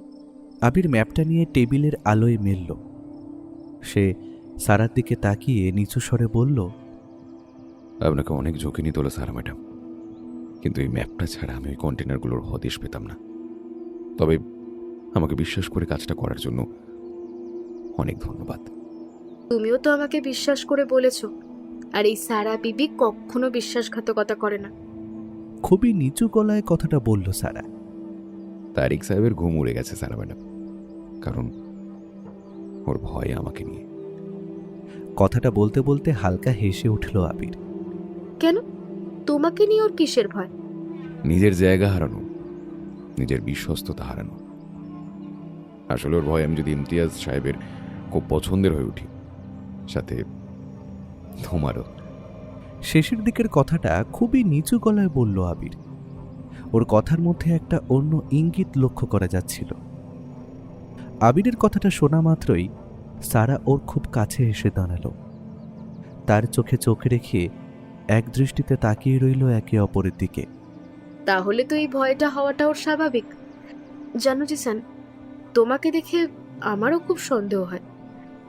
মনে হয় তুমি শুধু একজন উকিল নও, তোমার নজর কোনো সাধারণ মানুষের মতো নয়। খুবই নিচু গলায় আবিরের দিকে তাকিয়ে কথাটা বলল সারা। ওর এমন প্রতিক্রিয়া দেখে ভীষণ ঘাবড়ে গেল আবির। তবে নিজেকে খানিকটা সামলে নিয়ে বলল, সন্দেহ? কিসের সন্দেহ? কাল যখন তুমি ওই লোকটাকে মানে জাহানারার শহরকে পাকড়াও করলে, তখন তোমার চোখে আমি বেশ তেজ দেখেছি। এটা কোনো সাধারণ ছাত্রের তো হতে পারে না। তুমি আসলে কে বলো তো? সারার কথা শুনে আবির মুহূর্তের জন্য থমকে গেল। তারপর সারা থেকে চোখ ফিরিয়ে নিয়ে ম্যাপের ওপর আঙুল বুলিয়ে কাঁপা কাঁপা গলায় বলল, আমি একজন অভিনেতা সারা ম্যাডাম। অভিনেতা? ভীষণ অবাক গলায় বলল সারা। না না, আমি সেটা বলতে চাইছি না। আমি বলতে চাইছি রাঘবান তুরি, মানে আমার স্যার বলতেন গোয়েন্দা বা উকিল হওয়ার আগে একজন ভালো অভিনেতা হওয়া দরকার। কাঁপা কাঁপা গলায় কথাটা বলে চোখ বন্ধ করল আবির। ও বুঝতে পারছিল একটুর জন্যই আসলে সত্যি কথাটা মুখ দিয়ে বেরিয়ে যাচ্ছিল। তবে আবিরকে এভাবে কাঁপা কাঁপা গলায় কথা বলতে দেখে উচ্চস্বরে হাসতে লাগলো সারা। আরে জিসান মিয়া, তুমি তো ভয় পেয়ে গেলে দেখছি। তার মানে আমিও ভালো করতে পারি বলো? আপনি হাসছেন সারা বেবি। আমি কি সেটাই একটু যেন মুখ ফুসকে বলে ফেললেও সত্যিটা আপনি কখনোই জানতে পারবেন না। আর আবির এখন জিসান হায়দার সেই মুহূর্তে তার জীবনের শ্রেষ্ঠ চরিত্রে অভিনয় করছে। সারার দিকে তাকিয়ে নিজের মনেই বিড়বিড় করে বলতে লাগলো আবির। তারপর সারার হাসি থামলে খুবই স্বাভাবিক গলায় আবির বলল, সারা ম্যাডাম, এই ম্যাপটা দেখুন। আচ্ছা, করাচি বন্দরে বার্থ নম্বর 4 কেন লাল রঙে মার্ক করা আছে? আপনি এই বিষয়ে কিছু জানেন? আবিরের কথাটা শুনে সারা ম্যাপটার দিকে ঝুঁকে দেখতে লাগলো। তারপর খুবই স্বাভাবিক গলায় বলল, ওটা তো আব্বুর প্রাইভেট বার্থ। ওখানে সাধারণ কোনো জাহাজ ভিড়তে দেওয়া হয় না। যতদূর জানি আব্বু বলেছিল ওখানে শুধু সিমেন্ট আর লোহার কার্গো আসে। সিমেন্ট দিয়ে কি মৌজর বা অপারেশন ডিজাস্ট্রম তৈরি করা হয় স্যার ম্যাডাম? আপনার বাবা সেক্রেটারি গুলজার সাহেব খুন হওয়ার আগেই বার্থ নাম্বারেই বারবার গিয়েছিল। আমার মনে হয় গুলজার সাহেব এমন কিছু দেখে ফেলেছিল যা কার্গো জাহাজে থাকার কথা নয়। আবিরের কথার উত্তরে সারা কিছু বলতেই যাচ্ছিল, কিন্তু তার আগেই করিডোর থেকে তারিকের ভারী বুটের শব্দ পাওয়া গেল। বিদ্যুৎ বেগে ম্যাপটা বিছানার নিচে চালান করে দিয়ে চেয়ারের মধ্যে গিয়ে বসল আবির। সারা দ্রুত জানলার দিকে ফিরে দাঁড়িয়ে রইল তাকানোর ভান করে। দরজা ঠেলে ভেতরে ঢুকল তারিক। দেখল ওর চোখ দুটো রক্তের মতো লাল হয়ে আছে। তবে আবিরকে নয়, সরাসরি সারার দিকে তাকিয়ে বলল, সারা বেবি, আপনি কাক ভোরে জিশানের ঘরে কি করছেন? সারা ঘুরে দাঁড়িয়ে মাথা উঁচু করে বলল, আসলে আচমকাই আমার ঘুমটা ভেঙে গেল। জেসান সাহেবের জখমটা কেমন আছে ওটা আমার মাথার মধ্যে শুধু ঘুরপাক খাচ্ছিল। তাই দেখতে এসেছিলাম জিসানের ব্যান্ডেজটা ঠিক আছে কিনা। ও তো আমাদের মেহমান, আর মেহমানের যত্ন নেওয়া আমাদের রেওয়াজ যে। তারিক এক পা এগিয়ে গেল সারার দিকে। তারপর তীক্ষ্ণ গলায় বলল, মেহমান নাকি অন্য কিছু সেটা সময় বলবে। সারা বেবি, জেনারেল সাহেব আপনাকে ডাকছেন। ব্রেকফাস্ট টেবিলে তিনি আপনার জন্য অপেক্ষা করছেন। আর জিশান, তারিক এবার আবিরের দিকে ফিরল। তৈরি হয় না, আজ তোমাকে করাচি বন্দরে যেতে হবে আমার সাথে। জেনারেল সাহেব চান তুমি কার্গোর কিছু লিগ্যাল পেপার সাইন করে দাও। আবির চশমাটা পরে নিয়ে একটা শুকনো হাসি হাসল। জি জনাব, আমি তৈরি। लखनऊ का लौंडा कराची में जाने के लिए एकदम तैयार है। তারিক দাঁতে দাঁত চেপে বলল, বেশি হেসো না জিশান। করাচি বন্দরে অনেক জাহাজ আছে, কিন্তু সব জাহাজ তীরে ভিড়তে পারে না। কোনোটা মাছ সমুদ্রেই ডুবে যায়। তাই তুমিও বেশি বাড়াবাড়ি করো না, হ্যাঁ? নিজের অকাতের মধ্যে থাকো। তারিকের সাথে আবির গিয়ে পৌঁছল করাচি বন্দরের 4 নম্বর বার্থে। বন্দরের চারধারে মালবাহী ট্রাকের ভিড় আর কুলিদের চিৎকার, কিন্তু বার্থ নাম্বার 4-এর পরিবেশ একেবারেই আলাদা। সেখানে কড়া সামরিক পাহারা। একটা বিশাল কার্গো জাহাজ দাঁড়িয়ে আছে, যার নাম দ্য ব্ল্যাক সি। তারিক আর আবির জিপ থেকে নামল। আবির লক্ষ্য করল চারপাশটা। সিসিটিভি ক্যামেরার পজিশন, গার্ডদের শিফটিং সময় সবই সে মনে মনে সেভ করে নিচ্ছে, কারণ এই সমস্তটাই নিখুঁতভাবে পাঠাতে হবে দিল্লির হেডকোয়ার্টারে। নাও ফাইল। তারিক একটা মোটা ফাইল আবিরের দিকে বাড়িয়ে দিল। এতে ইনভয়েস আছে। তোমাকে প্রমাণ করতে হবে যে এই জাহাজে শুধু কনস্ট্রাকশন মেটেরিয়াল আছে। কাস্টমস অফিসার কিছু বেশি খুঁতখুঁতে, তাকে আইনি প্যাঁচে ঠান্ডা করা তোমার কাজ। ওকে? আবির ফাইলের পাতাগুলো উল্টাতে লাগলো। হঠাৎ একটা এন্ট্রিতে আটকে গেল তার নজর। লেখা আছে হেভি লিড শিটস। সীসার চাদর কেন? সীসা তো সাধারণ রেডিয়েশন রক্ষার জন্য ব্যবহার করা হয়। নিজের মনে বিড়বিড় করে কথাটা বলল আবির। তারপর ফাইলটা বন্ধ করে তারিকের দিকে তাকিয়ে বলল, তারিক সাহেব, সিমেন্ট তৈরির জন্য তো সীসার চাদর লাগে না। কাস্টমস অফিসার যদি এটা নিয়ে প্রশ্ন করে তবে আমার আইনি লজিক তো খাটবে না। আমার সত্যিটা বলুন তো, ভেতরে আসলে কি আছে? তারিক রিভলভারের মাঠে হাত রেখে হাসল। বেশি বুদ্ধিমান হওয়ার চেষ্টা করো না জিশান। উকিলের কাজ হলো মিথ্যেকে সত্যি বানানো। ওই সীসার চাদরের আড়ালে যা আছে সেটা যদি ভারত বা দুনিয়ার কেউ জানতে পারে, তবে করাচি শহরটাই ম্যাপ থেকে মুছে যায়।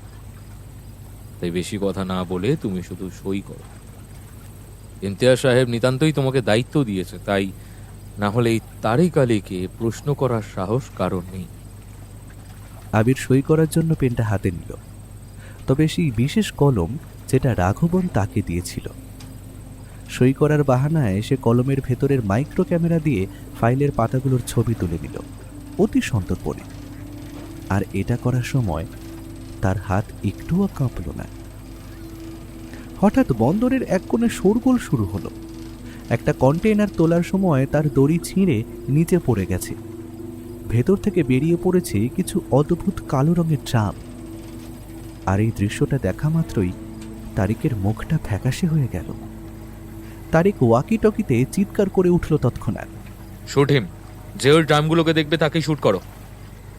আবির দেখল ড্রামগুলোর গায়ে একটা হলুদ রঙের চিহ্ন, রেডিও অ্যাক্টিভ সাইন। তার মানে ইমতিয়াজ আহমেদ করাচি বন্দরে কোনো সাধারণ বিস্ফোরক নয়, বরং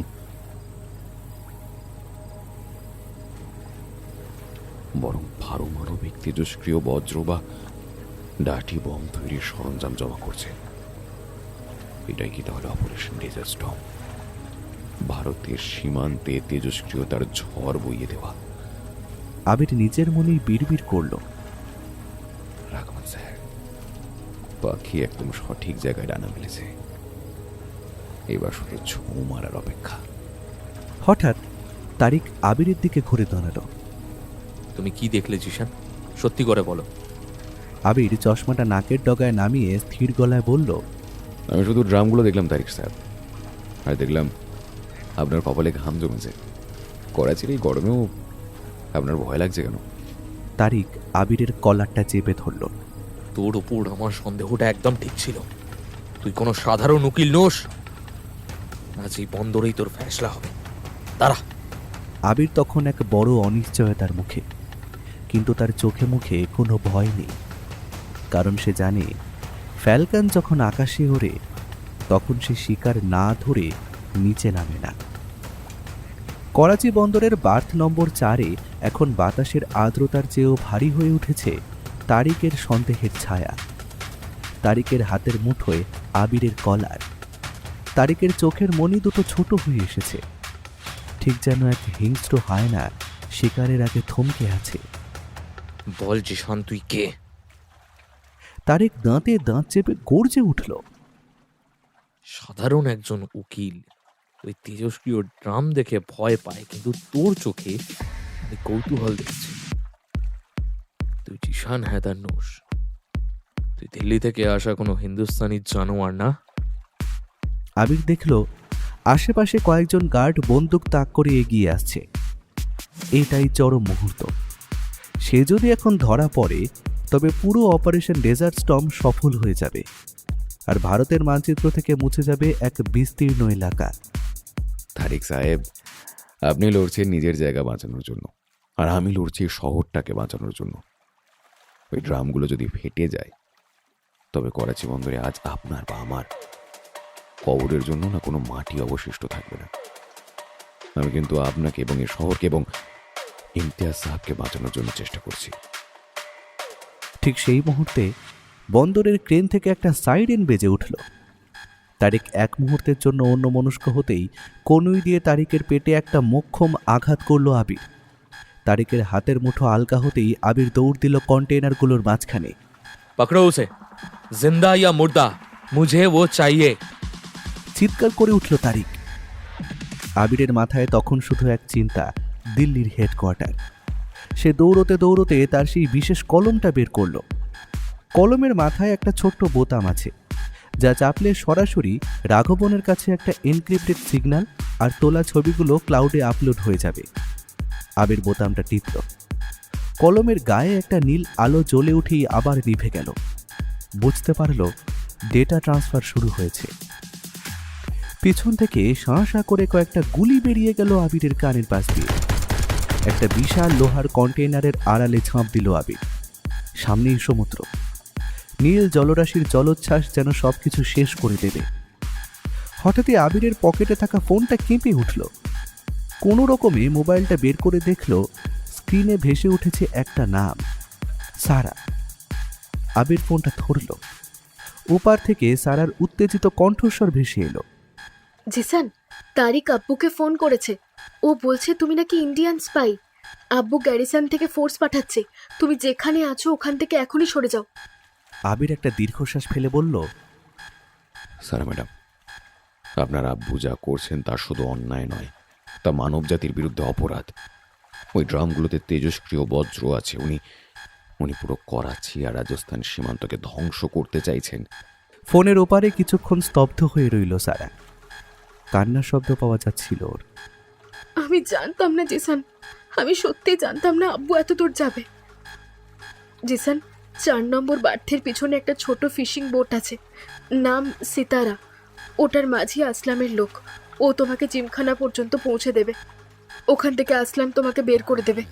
যাও শিগগির।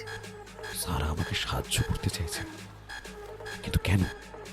আমি তোর বাবা শত্রুর ঘরে থেকেও সারা আজ তার সবচেয়ে বড় ঢাল হয়ে দাঁড়িয়েছে। মনে মনে কথাগুলো ভাবতে লাগলো আবির। কন্টেইনারের আড়াল থেকে বেরিয়ে সমুদ্রের দিকে দৌড়তে শুরু করলো। পিছনে তারিকের জিপের আওয়াজ পাওয়া যাচ্ছে। তারিক নিজেই গাড়ি চালাচ্ছে, হাতে AK-47 রাইফেল। আবির দেখল সামনেই সেই ফিশিং বোট সিতারা। সে তার সেই শক্তি দিয়ে এক বিশাল লাফ দিল তাতে। তারিক যখন বোটের কাছে পৌঁছল, আবির তখন মাঝ সমুদ্রে। বোটের ইঞ্জিন গর্জে উঠেছে রীতিমতন। তারিক রাগে উন্মত্ত হয়ে পার থেকে গুলি ছুঁড়তে লাগলো, কিন্তু আবির ততক্ষণে বোটের কাঠের পাটাতনের নিচে আশ্রয় নিয়েছে। তার কাঁধের ব্যান্ডেজটা আবার ভিজে উঠেছে রক্তে, কিন্তু তার মুখে এক অদ্ভুত তৃপ্তি। সে মনে মনে বলল, রাঘবন স্যার, ফ্যালকন তার লক্ষ্যচ্যুত হয়নি। অন্তত সমস্ত তথ্য তো পৌঁছে গেছে আপনাদের কাছে। রাঘবনের টেবিলে রাখা রেড লাইন ফোনটা বেজে উঠল। তিনি দ্রুত রিসিভারটা তুললেন। রাঘবন চশমাটা টেবিলের উপরে রাখলেন। তার চোখে একাধারে গর্ব আর সাথে দুশ্চিন্তাও। আবির, তুমি অসাধ্য সাধন করেছ। এবার শুধু তোমাকে জ্যান্ত ফিরিয়ে আনার পালা। রাঘবন দ্রুত NSA-কে ফোন করলেন। এবারে রেড অ্যালার্ট জারি করুন। অপারেশন ডেজার্ট স্টর্মের পাল্টা জবাব দেওয়ার সময় এসেছে। অন্যদিকে আবির যখন আসলামের দোকানে পৌঁছল, সে রীতিমতো বিধ্বস্ত। তার পরনের কুর্তা ছিঁড়ে গেছে, সারা গায়ে নোনা জল আর রক্তের দাগ। আসলাম তাকে দ্রুত ভেতরের ঘরে নিয়ে গেল। জানাব, আপনি তো পুরো করাচি জ্বালিয়ে দিয়ে এসেছেন। আসলাম আবিরের জখমে ওষুধ লাগাতে লাগাতে বলল, দিয়াজ আহমেদ পুরো শহর সিল করে দিচ্ছে। আপনার ছবি এখন প্রতিটি পুলিশ পোস্টের কাছে। আমার মনে হয় না আপনার বাঁচার আর কোনো রাস্তা আছে। আবির চোখ বন্ধ করে বলল, আসলাম সাহেব, আমার হাতে সময় খুব কম। আমাকে ইমতিয়াজের বাংলোতে একবার ফিরতে হবে। আসলাম চমকে উঠল। আপনি কি পাগল হয়েছেন? ওখানে ফিরে যাওয়া মানে নিজের কবরে নিজে হাঁটা। আবির উঠে দাঁড়ালো। তার চোখে তখন ফ্যালকনের সেই তীক্ষ্ণ তেজ। সারা সেখানে একা আছে, আর ইমতিয়াজের এই অপারেশন বন্ধ করতে গেলে আমাকে ওনার সেই ব্ল্যাক বক্স সিন্দুকটা একবার খুলতেই হবে। ডায়েরির নাম্বারগুলো ওখানে ইনপুট করতে হবে। সেটাই এই মারুন খেলার শেষ চাল। ঠিক সেই মুহূর্তে আসলামের দোকানের বাইরে একদল পুলিশের গাড়ি এসে থামল। ভেসে এলো মাইকের আওয়াজ, जिसन हैदर बाहर आओ, तेरे पास कोई रास्ता नहीं है। আবির আসলামের দিকে তাকিয়ে হাসল। থিয়েটারের ক্লাইম্যাক্স শুরু হয়ে গেছে আসলাম সাহেব। এবার দেখার বিষয় নায়ক যেতে নাকি খলনায়ক। আসলামের কপালে বিন্দু বিন্দু ঘামের ফোঁটা জমতে শুরু করেছে। কাঁপা কাঁপা হাতে তাক থেকে কয়েকটা ভারী বই সরাচ্ছিল। আবির জানলার পর্দাটা সামান্য সরিয়ে দেখল 2টো পুলিশের জিপ আর 4 জন সশস্ত্র সিপাহী। ওদের নেতৃত্ব দিচ্ছে ক্যাপ্টেন তারিকেরই এক বিশ্বস্ত সার্জেন্ট। জানাব, আপনি তো সত্যি পাগল। পুলিশ এখানে পৌঁছে গেছে মানে তারিক অপর মহলে খবর পাঠিয়ে দিয়েছে। এখন কি করবেন? আবির নিজের কাঁধের ব্যান্ডেজটা একবার চেপে ধরল। যন্ত্রণায় দাঁতে দাঁত চেপে হাসল সে। আসলাম সাহেব, পুলিশ জিশান হায়দারকে খুঁজতে এসেছে, কিন্তু আমি তো এখন জিশান নই। আমি একজন আহত আসামি যে তার আইনি অধিকার জানে। মানে? আসলাম অবাক হয়ে তাকালো। আবির দ্রুত নিজের জামার বোতাম খুলে ফেলে টেবিলের ওপরে থাকা চায়ের কাপটা নিয়ে মেঝেতে আছড়ে ফেলল। আশেপাশের আরো কয়েকটা জিনিস ছুঁড়ে ফেলে ভেঙে ফেলল। তারপর আলমারি থেকে বই একে একে ছুঁড়ে দিতে লাগলো। এই দৃশ্য দেখে আসলাম ভীষণ অবাক হলো। তবে আবির বলল, আজলাম সাহেব, এখনই জেনারেল ইমতিয়াজ আহমেদকে ফোন করুন। ওনাকে বলুন আপনার দোকানে ডাকাত পড়েছিল আর জিশান সেই ডাকাতকে আটকাতে গিয়ে জখম হয়েছে, আর পুলিশ এসে উল্টো জিশানকে অ্যারেস্ট করতে চাইছে। আসলাম কথা না বাড়িয়ে তৈরি করে ফোন তুলল। ইমতিয়াজ সাহেবকে ফোন করতেই দরজার দিকে পা বাড়ালো আবির। সে জানে ইমতিয়াজের কানে এই খবর পৌঁছানো মাত্রই পরিস্থিতি বদলে যাবে মুহূর্তের মধ্যে, কারণ ইমতিয়াজ এই মুহূর্তে তার লিগ্যাল অ্যাডভাইজারকে হারাতে পারবেন না কোনো মতেই। আবির দরজা খুলে বাইরে বেরোল, দুহাত ওপরে তোলা। পুলিশ ইন্সপেক্টর বন্দুক তাক করে এগিয়ে এলো আবিরের দিকে। তারপর ভীষণ ঝাঁঝালো গলায় বলল, জিসান হায়দার, তোমাকে করাচি বন্দর এলাকায় সন্দেহজনক চলাফেরার জন্য গ্রেপ্তার করা হচ্ছে। আবির শান্ত গলায় বলল, ইন্সপেক্টর সাহেব, গ্রেপ্তারি পরোয়ানাটা কি আপনার পকেটে আছে নাকি ক্যাপ্টেন তারিকের মুখে বলা কথা কি আপনি করাচির আইন মনে করছেন? বড় বড় কথা বলো না, জিপে ওঠো। কথাটা বলেই ইন্সপেক্টর আবিরের কলার ধরতে গেল। ঠিক সেই সময় দূরে একটা কালো রঙের মার্সিডিজ এসে ব্রেক কষল। গাড়ি থেকে নামলেন খোদ জেনারেল ইমতিয়াজ, তার পেছনে সারা। ইমতিয়াজের চোখ মুখ থেকে তখন আগুন ঝরছে। ইন্সপেক্টর, কার হুকুমে তুমি আমার গেস্টকে হেনস্থা করছো? ঝাঁঝানো গলায় চিৎকার করে বলল ইমতিয়াজ। ইন্সপেক্টর থতমত খেয়ে স্যালিউট ঠুকল। স্যার, ক্যাপ্টেন তারিক বলেছিলেন এই ছেলেটা ইন্ডিয়ান স্পাই, ও বন্দরে গোপন ফাইল দেখছিল। তারিক পাগল হয়ে গেছে। জিশান বন্দরে গিয়েছিল আমার হুকুমে। ও আমার হয়ে একটা সলিড আইনি তদন্ত করছিল। তোমরা এখান থেকে এখনই বিদায় হও, নইলে সবার উর্দিক খুলে নেব কিন্তু। ঝাঁঝালো গলায় কথাটা বলল ইমতিয়াজ। পুলিশ বাহিনী মুহূর্তের মধ্যে এলাকা পরিষ্কার করে দিতেই ইমতিয়াজ আবিরের সামনে এসে দাঁড়াল। আবিরের রক্তমাখা ব্যান্ডেজ দেখে তার মেজাজ আরও বিগড়ে গেল। জিশান, তারিক সীমা ছাড়িয়ে যাচ্ছে। ও তোমার উপর নজর রাখছিল। আমি তোমার মুখ থেকে জানতে চাই, তুমি কি আমার সাথে কোনো বিশ্বাসঘাতকতা করতে চলেছ? নইলে তারিক এমনটা কেন করবে? আবির মাথা নিচু করে বিনীত সুরে বলল, জেনারেল সাহেব, তারিক সাহেব হয়তো ভয় পাচ্ছেন যে আমি ওনার চেয়ে বেশি বিশ্বস্ত হয়ে উঠেছি, কিন্তু উনিও আমার পরিচয় নিয়ে যে সন্দেহ করছেন সেটা কিন্তু আপনার ক্ষতি করতে পারে। হয়তো সেই জন্যই আমার উপর সন্দেহজনক নজর রাখছে। সারা এগিয়ে এসে আবিরের হাত ধরল। তারপর খুবই নরম গলায় ইমতিয়াজকে বলল, আব্বু, আব্বু জিসানকে নিয়ে এক্ষুনি বাংলোয় চলো, ওর ট্রিটমেন্ট দরকার। বাংলো ড্রয়িং রুমে আজ তারিক নেই। ওকে ইমতিয়াজ সাময়িকভাবে হেডকোয়ার্টারে ডিউটি দিয়েছেন যাতে ও আবিরের ধারে কাছে না আসতে পারে। কিন্তু আবির জানে তারিক চুপ করে বসে থাকার লোক নয়।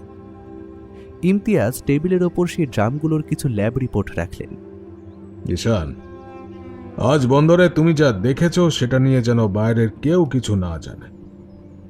ওগুলো আমাদের অপারেশন ডেজার্ট স্টর্মের অংশ। কিন্তু সমস্যা হলো কাস্টমস অফিসার মুস্তফা ওই ড্রামগুলো সিল করে দিতে চাইছে। ও বলছে ওগুলো নাকি জনস্বাস্থ্যের জন্য ক্ষতিকর। তুমি কি কাল সকালে গিয়ে ওর মুখ বন্ধ করতে পারবে? মুখ বন্ধ করার জন্য তুমি যা খুশি করতে পারো, সে স্বাধীনতা আমি তোমাকে দিলাম। আবির রিপোর্টগুলোর দিকে তাকিয়ে বুঝল এটাই সুযোগ। এই মুস্তাফাই হতে পারে তার তুরুপের তাস। নিশ্চয়ই জেনারেল সাহেব, আইনের মার প্যাচে আমি মুস্তাফাকে এমনভাবে জড়াবো যে ড্রাম তো দূর, নিজের নাম বলতেই ভয় পাবে। তবে আমাকে বন্দরে সেই ল্যাবে একবার একা যেতে হবে নথিপত্র তৈরি করার জন্য। ইমতিয়াজ খুশি হয়ে আবিরের কাঁধে হাত রাখলেন। সাবাস সারা, কাল জিশানের সাথে তুমিও বন্দরে যেও। ওর সুরক্ষার দায়িত্ব তোমার।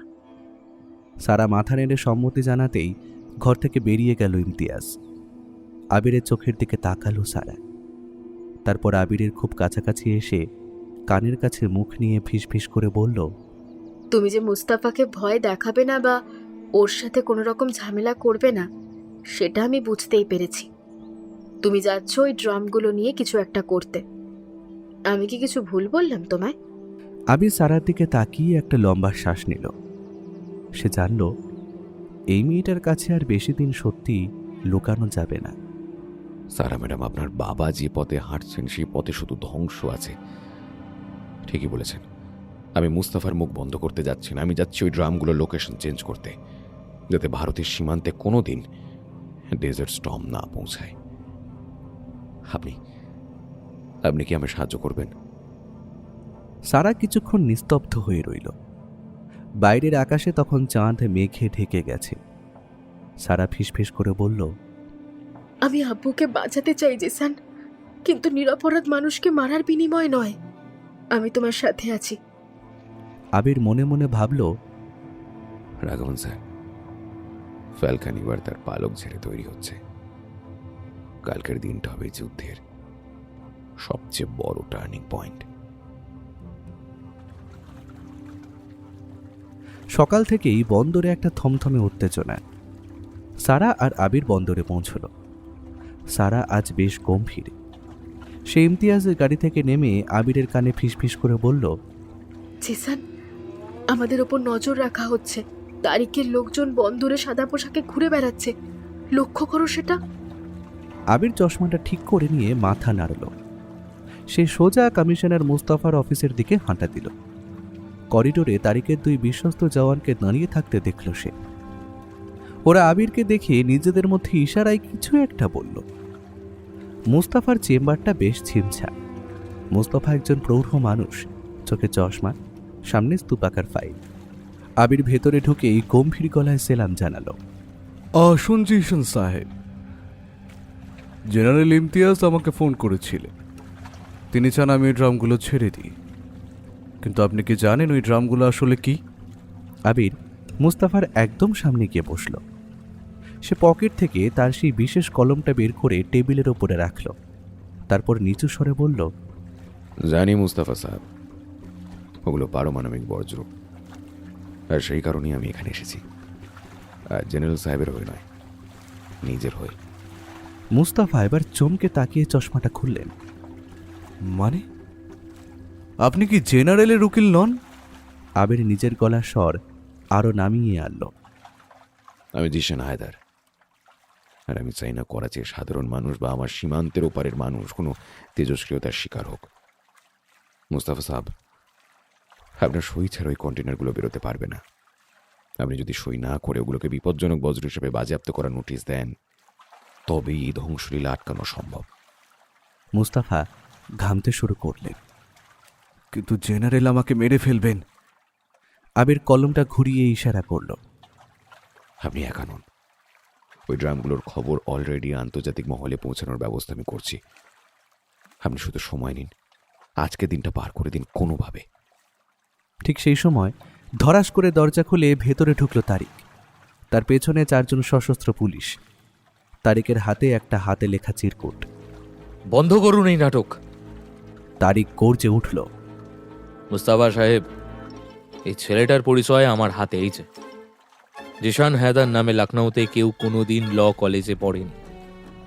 আইবি রিপোর্ট এইমাত্র আমার হাতে এসেছে। জিশান হায়দার আসলে এক কাল্পনিক চরিত্র। আবির স্থির হয়ে বসে রইল। তারিকের চোখে এখন বিজয়ী হাসি। সে আবিরের চুলের মুঠি ধরে হিড়হিড় করে টেনে চেয়ার থেকে ফেলে দিল। বল, কে তুই? ফ্যালকন, তাই তো? তোর কোড নেম এটাই ছিল তো? সারা দরজায় দাঁড়িয়ে সবটা দেখছিল। তার চোখ মুখ আতঙ্কে সাদা হয়ে গেছে। আবির মেঝেতে পড়ে যন্ত্রণায় কাতরাতে কাতরাতেও মুস্তাফার দিকে তাকালো। মুস্তাফা তখন থরথর করে কাঁপছেন। তারিক তার পিস্তলটা বের করে আবিরের কপালে ঠেকালো। জেনারেল সাহেবের বিশ্বাস নিয়ে খেলেছিস তুই। আজ তোকে করাচি বন্দরেই কবর দেব শালা। সার্জেন্ট, একে নিয়ে চলো বার্থ নাম্বার 4 এর দিকে। ওখানেই এর ফয়সলা হবে। আবিরকে যখন জিপে তোলা হচ্ছে, সে দেখল সারা আড়াল থেকে নিজের ফোনটা বের করছে। সারা কি ইমতিয়াজকে খবর দেবে, নাকি সে অন্য কাউকে ফোন করছে? আবির মনে মনে ভাবল, রাখুন স্যার, ফ্যালকন এখন খাঁচায়, কিন্তু শিকারই জানে না যে বাজ পাখি খাঁচাকেও কামড়াতে পারে। করাচি বন্দরের বার্থ নম্বর 4 এখন জনশূন্য। দুপুরের কাঠফাটা রোদেও সমুদ্রের বাতাসটা যেন আজ বরফের মতো ঠান্ডা। তারিকের জিপটা যখন কর্কশ শব্দে ব্রেক কষল, আবিরকে একরকম টেনে হিঁচড়ে নামানো হলো। সামনেই সেই বিশাল কন্টেনারগুলো, যার ভেতরে লুকিয়ে আছে মারণাস্ত্রের তেজস্ক্রিয় বীজ। তারিক আবিরের কলার ধরে ওকে একটা লোহার পিলারের সামনে দাঁড় করালো। আবিরের ঠোঁটের কোণ দিয়ে রক্ত ঝরছে, কিন্তু ওর চোখে কোনো আকুতি নেই। সে ধীর স্থির ভাব দেখে তারিক আরো ক্ষিপ্ত হয়ে উঠল। তোর কলিজা তো খুব বড় রে জিশান। এই যে মৃত্যুর সামনে দাঁড়িয়ে আছিস, তবু তোর চোখ নামছে না? লখনৌয়ের কোনো সাধারণ ছাত্রের চোখে এত তেজ থাকে না। তুই তো আসলে সেই ফ্যালকন যাকে দিল্লি থেকে পাঠানো হয়েছে আমাদের অপারেশন মাটি করতে। আবির একটু হাসল। রক্তাক্ত দাঁতে সেই হাসিটা দেখে তারিক শিউরে উঠল। তারিক সাহেব, আমি কে সেটা বড় কথা নয়। বড় কথা হলো আপনি যে পাপের ভাগীদার হচ্ছেন তার ফল কিন্তু আপনার পরিবারকেও ভোগ করতে হবে। ওই ড্রামগুলো যদি একবার লিক হয় তবে করাচি শহরটা শ্মশান হতে বেশি সময় লাগবে না। তারিক সাহেব, চুপ কর কুত্তা, তোর জ্ঞান শোনার সময় নেই আমার। সার্জেন্ট, একে কন্টেনারের ওধারে নিয়ে গিয়ে খতম কর, আর বডিটা এমন ভাবে গুম করবি যেন আরব সাগরের মাছগুলো হদিশ না পায়। ঠিক সেই মুহূর্তে একটা জিপ ধুলো উড়িয়ে সেখানে এসে থামল। গাড়ি থেকে নামল সারা। তার হাতে একটা ফাইল আর চোখে অদ্ভুত এক কাঠিন্য। থামো তারিক, বাবাকে ফোন করার আগে তুমি ওকে মারতে পারো না। সারা বিবি, আপনার এই ইমোশন আমাদের মিশনের জন্য কাল হতে পারে। আইবি রিপোর্ট বলছে ও ইন্ডিয়ান স্পাই। জেনারেল সাহেব অলরেডি হুকুম দিয়েছেন শুট অন সাইট। মিথ্যে কথা বলো না তারিক, আব্বু কেবল তদন্ত করতে বলেছেন। তুমি নিজের ব্যক্তিগত আক্রোশ মেটানোর জন্য ওকে মারতে চাইছো? জিসান, তুমি কি সত্যি? আবির দেখল এটাই শেষ সুযোগ। তারিক যখন সারার সাথে তর্কে ব্যস্ত, আবির সন্তর্পণে তার পকেটে হাত দিল। সেই বিশেষ কলমটা এখনও ওর কাছে আছে। ওটার একটা বোতাম চাপতেই কলমের পেছন দিক থেকে একটা মৃদু নীল আলো জ্বলে উঠল। এটা দিল্লির জন্য ডিস্ট্রেস সিগন্যাল। কিন্তু পরক্ষণেই তারিকের নজর পড়ল আবিরের হাতের ওপর। ওটা কি? পকেটে কি করছিস? তারিক সজোরে আবিরের কবজি চেপে ধরল। কলমটা ছিটকে পড়ল পাথুরে মাটিতে। তারিক কলমটা কুড়িয়ে নিয়ে পরীক্ষা করতে লাগলো। তো এই ছিল তোর হাতিয়ার? খেলনা কলম দিয়ে জেনারেল ডেয়ার ঢুকেছিস? হ্যাঁ, তারিক কলমটা পা দিয়ে পেশার চেষ্টা করল, কিন্তু ওটা ছিল স্পেশাল অ্যালয়ের তৈরি। হঠাৎ বন্দরের কন্ট্রোল টাওয়ার থেকে সাইরেন বেজে উঠল। তারিকের ওয়াকিটকিতে একটা উত্তেজিত কণ্ঠস্বর শোনা গেল। ক্যাপ্টেন, কোস্টগার্ডের রাডারে অজ্ঞাত পরিচয়ে কিছু মুভমেন্ট ধরা পড়ছে। 4টে স্পিড বোট বার্ট নাম্বার 4-এর দিকেই আসছে। তারিক চমকে উঠল। অজ্ঞাত পরিচয় মানে? Indian navy? আবির মনে মনে ভাবল, রাখুন স্যার, আপনি কি তবে করাচি পর্যন্ত চলে এলেন? আসলে ওগুলো ভারতীয় নেভি নয়, আসলামের পুরনো কিছু সোর্স আর করাচি বন্দরের বিদ্রোহী কিছু শ্রমিক, যাদের আসলাম আগে ভাগেই খবর দিয়ে রেখেছিল যে বন্দরে বিপজ্জনক কিছু পাচার হচ্ছে। তারা বন্দর ঘেরাও করার পরিকল্পনা করেছে। সব তুই ওদের ডেকেছিস না? সারা চিৎকার করে উঠল। তারিক, খবরদার ওকে মারবে না। সারা নিজের ব্যাগ থেকে একটা ছোট পিস্তল বের করে তারিকের দিকে তাক করল। এই দৃশ্যটা কেউ কল্পনাও করেনি। জেনারেলের মেয়ে খোদ ক্যাপ্টেনের দিকে বন্দুক তাক করেছে। আমি জানি না ওকে, কিন্তু ও আমাকে কথা দিয়েছে আব্বুকে বিপদমুক্ত করবে। ও আমাকে বলেছে ওই ড্রামগুলোই আব্বুর ধ্বংসের কারণ। আমি আর কাউকে মরতে দেব না। পুরো পরিস্থিতি এখন ত্রিমুখী। একদিকে তারিক ও তার অনুগত পুলিশ, অন্যদিকে বন্দুক হাতে সারা, আর মাঝখানে রক্তাক্ত আবির। কিন্তু আবির বুঝতে পারছে ড্রামগুলোর টাইমার কোনোভাবে অ্যাক্টিভেট হয়ে গেছে। হয়তো ধাক্কাধাক্কিতে কন্টেইনারের ভেতরের কোনো সেন্সার চালু হয়ে গেছে। একটা মৃদু বিপ বিপ শব্দ শোনা যাচ্ছে বার্তের নিচ থেকে। আবির গোঙাতে গোঙাতে বলল, সারা, সারা পালাও, ড্রামগুলোর টাইমার চালু হয়ে গেছে। আর 20 মিনিট, শুধু 20 মিনিট সময় আছে। বার্থ নম্বর 4-এর নিস্তব্ধতা ভেঙে যখন ড্রামগুলো থেকে বিপ শব্দ শুরু হলো, তখন বাতাসের ভার যেন কয়েক গুণ বেড়ে গেল। তারিক এবং তার দলবল যুদ্ধের ময়দানে পোড় খাওয়া সৈনিক হলেও তেজস্ক্রিয় বর্জ্যের এই অদৃশ্য মৃত্যুর সামনে দাঁড়িয়ে তারা মুহূর্তের জন্য দিশেহারা হয়ে পড়ল। টাইমার চালু হলো কি করে? আমি তো কোনো নির্দেশ দিইনি। আবির মেঝে থেকে কোনো মতে উঠে দাঁড়ানোর চেষ্টা করল। তার মাথা ফেটে রক্ত গড়াচ্ছে। সে ভাঙা গলায় বলল, তারিক সাহাব, তেজস্ক্রিয় বজ্রের কন্টেনারগুলো অত্যন্ত সেন্সিটিভ। আপনার জিভ যখন ব্রেক কষেছে বা আপনি যখন ওগুলো নাড়াচাড়া করেছেন, ভেতরে প্রেশার সেন্সার অ্যাক্টিভেট হয়ে গেছে। এই ড্রামগুলো ইমতিয়াজ সাহেবের নিজস্ব ডিজাইনের। ওগুলো একবার লিক করতে শুরু করলে পুরো করাচি পোর্ট সিল করে দিতে হবে। সারা বন্দুকের ট্রিগারে হাত শক্ত করে ধরে আছে। তার হাত কাঁপছে, কিন্তু চোখে তেজ। তারিক, এখন জিসানকে মারার চেয়ে ড্রামগুলো থামানো বেশি জরুরি। ও যদি জানে ওগুলো কি করে থামাতে হয়, তবে ওকে সুযোগ দাও। তারিক দোটানায় পড়ে গেল। একদিকে আইবি রিপোর্ট বলছে জিসান একজন স্পাই, অন্যদিকে সামনে এক মহাপ্রলয়। সে ঝটকা দিয়ে সারাকে সরিয়ে দিয়ে আবিরের কলার ধরল। ঠিক আছে, তবে মনে রাখবি, যদি কোনো চালাকি করিস তবে ড্রাম ফাটার আগেই তোর মাথার খুলি আমি উড়িয়ে দেব। সার্জেন্ট, সবাই 10 ফুট দূরত্ব বজায় রাখো। জিশান, যাও। আবির টলতে টলতে কন্টেইনারের দিকে এগিয়ে গেল। সে জানত টাইমারটা আসলে কোনো মেকানিক্যাল ত্রুটি নয়। এটা ইমতিয়াজ সাহেবের সেই অপারেশন ডেজার্ট স্টর্মের অংশ, যার নির্দিষ্ট সময় অন্তর প্রেশার রিলিজ না করলে অটোমেটিক ফেটে পড়ার জন্য সেট করা। আবির কন্টেইনারের গায়ে থাকা কিপ্যাডের উপরে হাত রাখল। হঠাৎ আবিরের পকেটে থাকা আসলামের দেওয়া বিশেষ ফোনটি বেজে উঠল। তারেক সেটা ছোঁ মেনে নিয়ে লাউডস্পিকার অন করল। জিশান, দিল্লি থেকে সিগন্যাল এসেছে। ওরা বলছে টাইমার যদি ডিঅ্যাক্টিভেট করতে হয় তবে তোমাকে কোড রেড ইনপুট করতে হবে। কিন্তু সাবধান, ইমতিয়াজের লোক তোমার আশেপাশে থাকতে পারে। পুরো কথোপকথন তারিক শুনে ফেলল। তারিকের চোখে তখন ক্রূর হাসি। দিল্লি থেকে সিগন্যাল? তার মানে তুই আসলেই ইন্ডিয়ান স্পাই। তারিক ঠিকই বলেছিল। সারা স্তম্ভিত হয়ে ফোনের দিকেই তাকিয়ে রইল। আবিরের আসল পরিচয় এখন দিবালোকের মতো স্পষ্ট। সে যে একজন ভারতীয় গোয়েন্দা তা আর গোপন রইল না। জিসান, তুমি আমাদের সাথে ধোঁকা দিলে? তুমি আমার আব্বুর বিশ্বাস নিয়ে খেললে? আবির সারার দিকে তাকালো। সেই চোখে অপরাধ বোধ নেই, আছে এক অমোঘ সত্য। সারা বিবি, আমি দেশ বাঁচাতে এসেছি।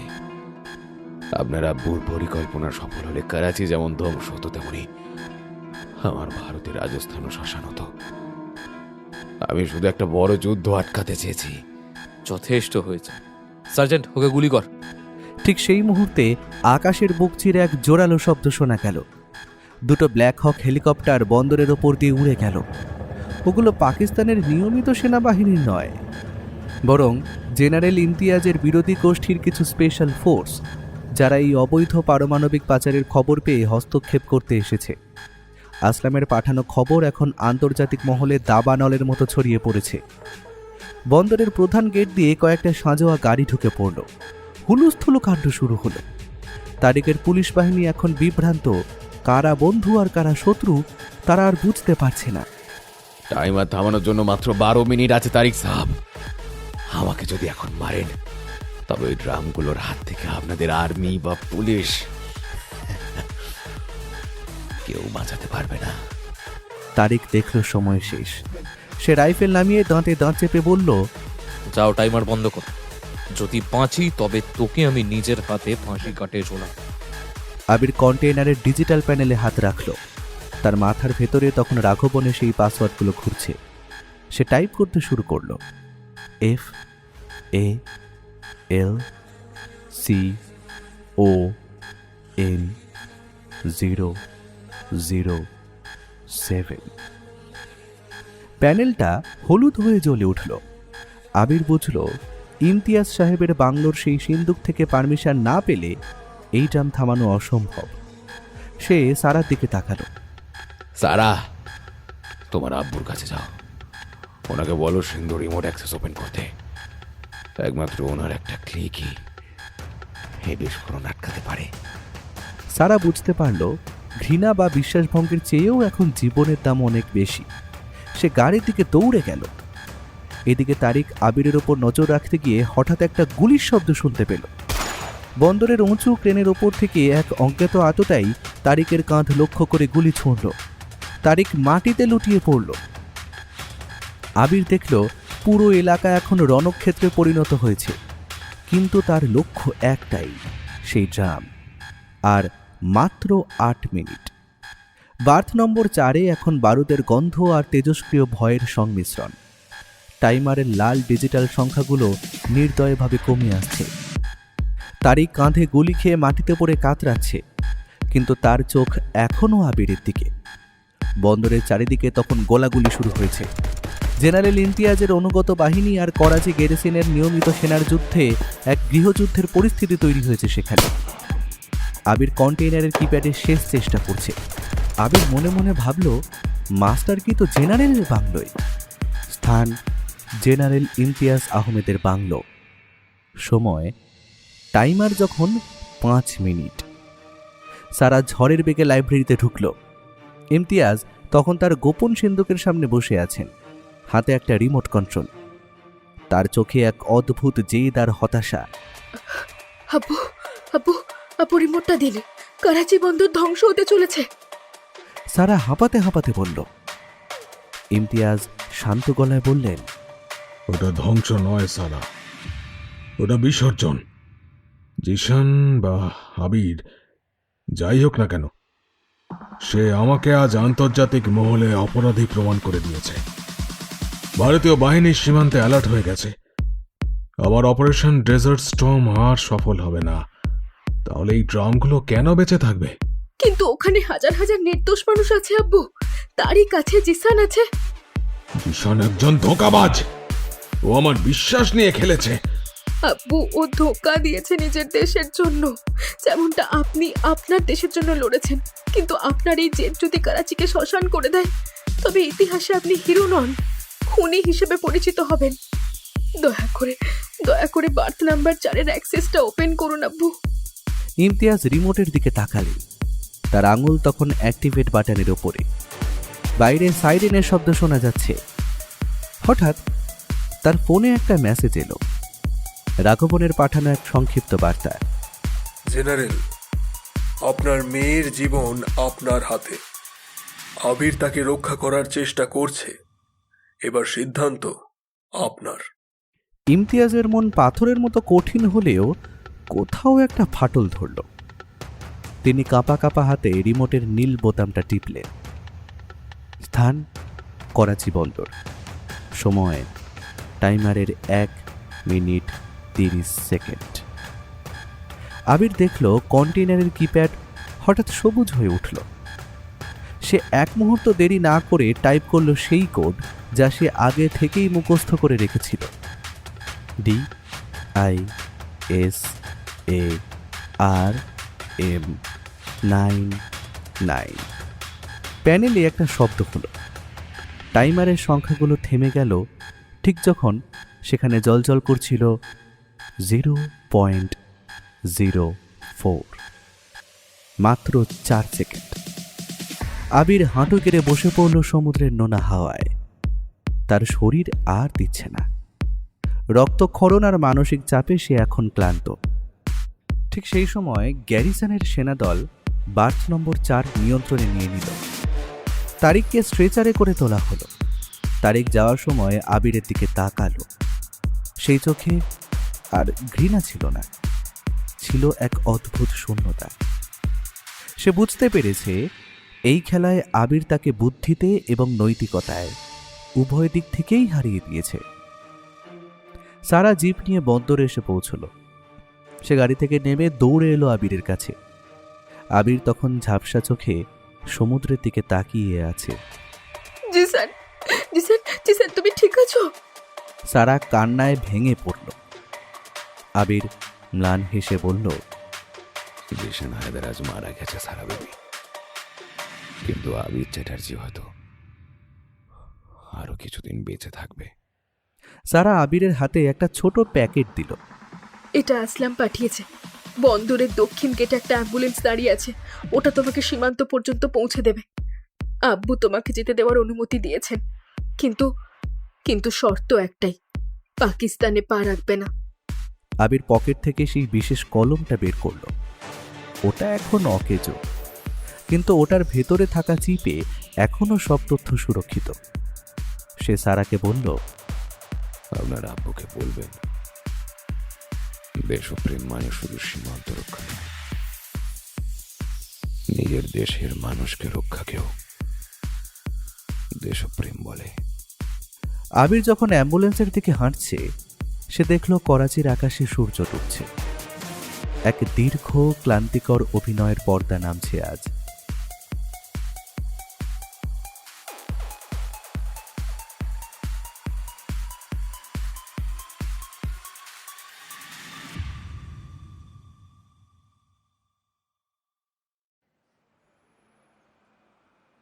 পনেরো দিন পর দিল্লি। পুরনো দিল্লির সেই জীর্ণ বাড়িতে আবির বসে আছে। তার কাঁধের জখমটা প্রায় শুকিয়ে এসেছে। সামনে রাঘবন বসে চা খাচ্ছেন। অপারেশন সাকসেসফুল আবির। ইমতিয়াজ আহমেদকে গৃহবন্দী করা হয়েছে। আন্তর্জাতিক চাপে পাকিস্তান সেই তেজস্ক্রিয় ড্রামগুলো নষ্ট করে দিয়েছে। ভারত এখন নিরাপদ। রাঘবন তৃপ্তির হাসি হাসলেন। আবির তার বাবার পুরনো ছবির দিকে তাকালো। সে অনুভব করল তার বাবা আজ হয়তো আকাশ থেকে তাকে দেখে হাসছেন। স্যার, আমার কোড নেম ফ্যালকন কেন রেখেছিলেন? আবির হঠাৎ জিজ্ঞেস করল। রাঘবন জানলা দিয়ে আকাশের দিকে তাকালেন। সেখানে একটা বাজ পাখি ডানা মেলে উড়ছে। কারণ ফ্যালকন অনেক উপর থেকে শত্রু দেখতে পায়, আর যখন নিচে নামে তখন সে শুধু শিকার নিয়ে ফেরে। তুমিও তাই করেছ আবির। আবির চশমাটা পরে নিয়ে ডায়েরির শেষ পাতায় লিখল, অভিনয় শেষ, কিন্তু লড়াই জারি থাকবে। দিল্লির ব্যস্ততম শহরে রাত নেমেছে, কিন্তু আজ রাতটা শান্ত। সাউথ ব্লকের করিডোরে আর কোনো চিন্তিত জুতোর শব্দ পাওয়া যাচ্ছে না, কারণ ফ্যালকন তার বাসায় ফিরে এসেছে।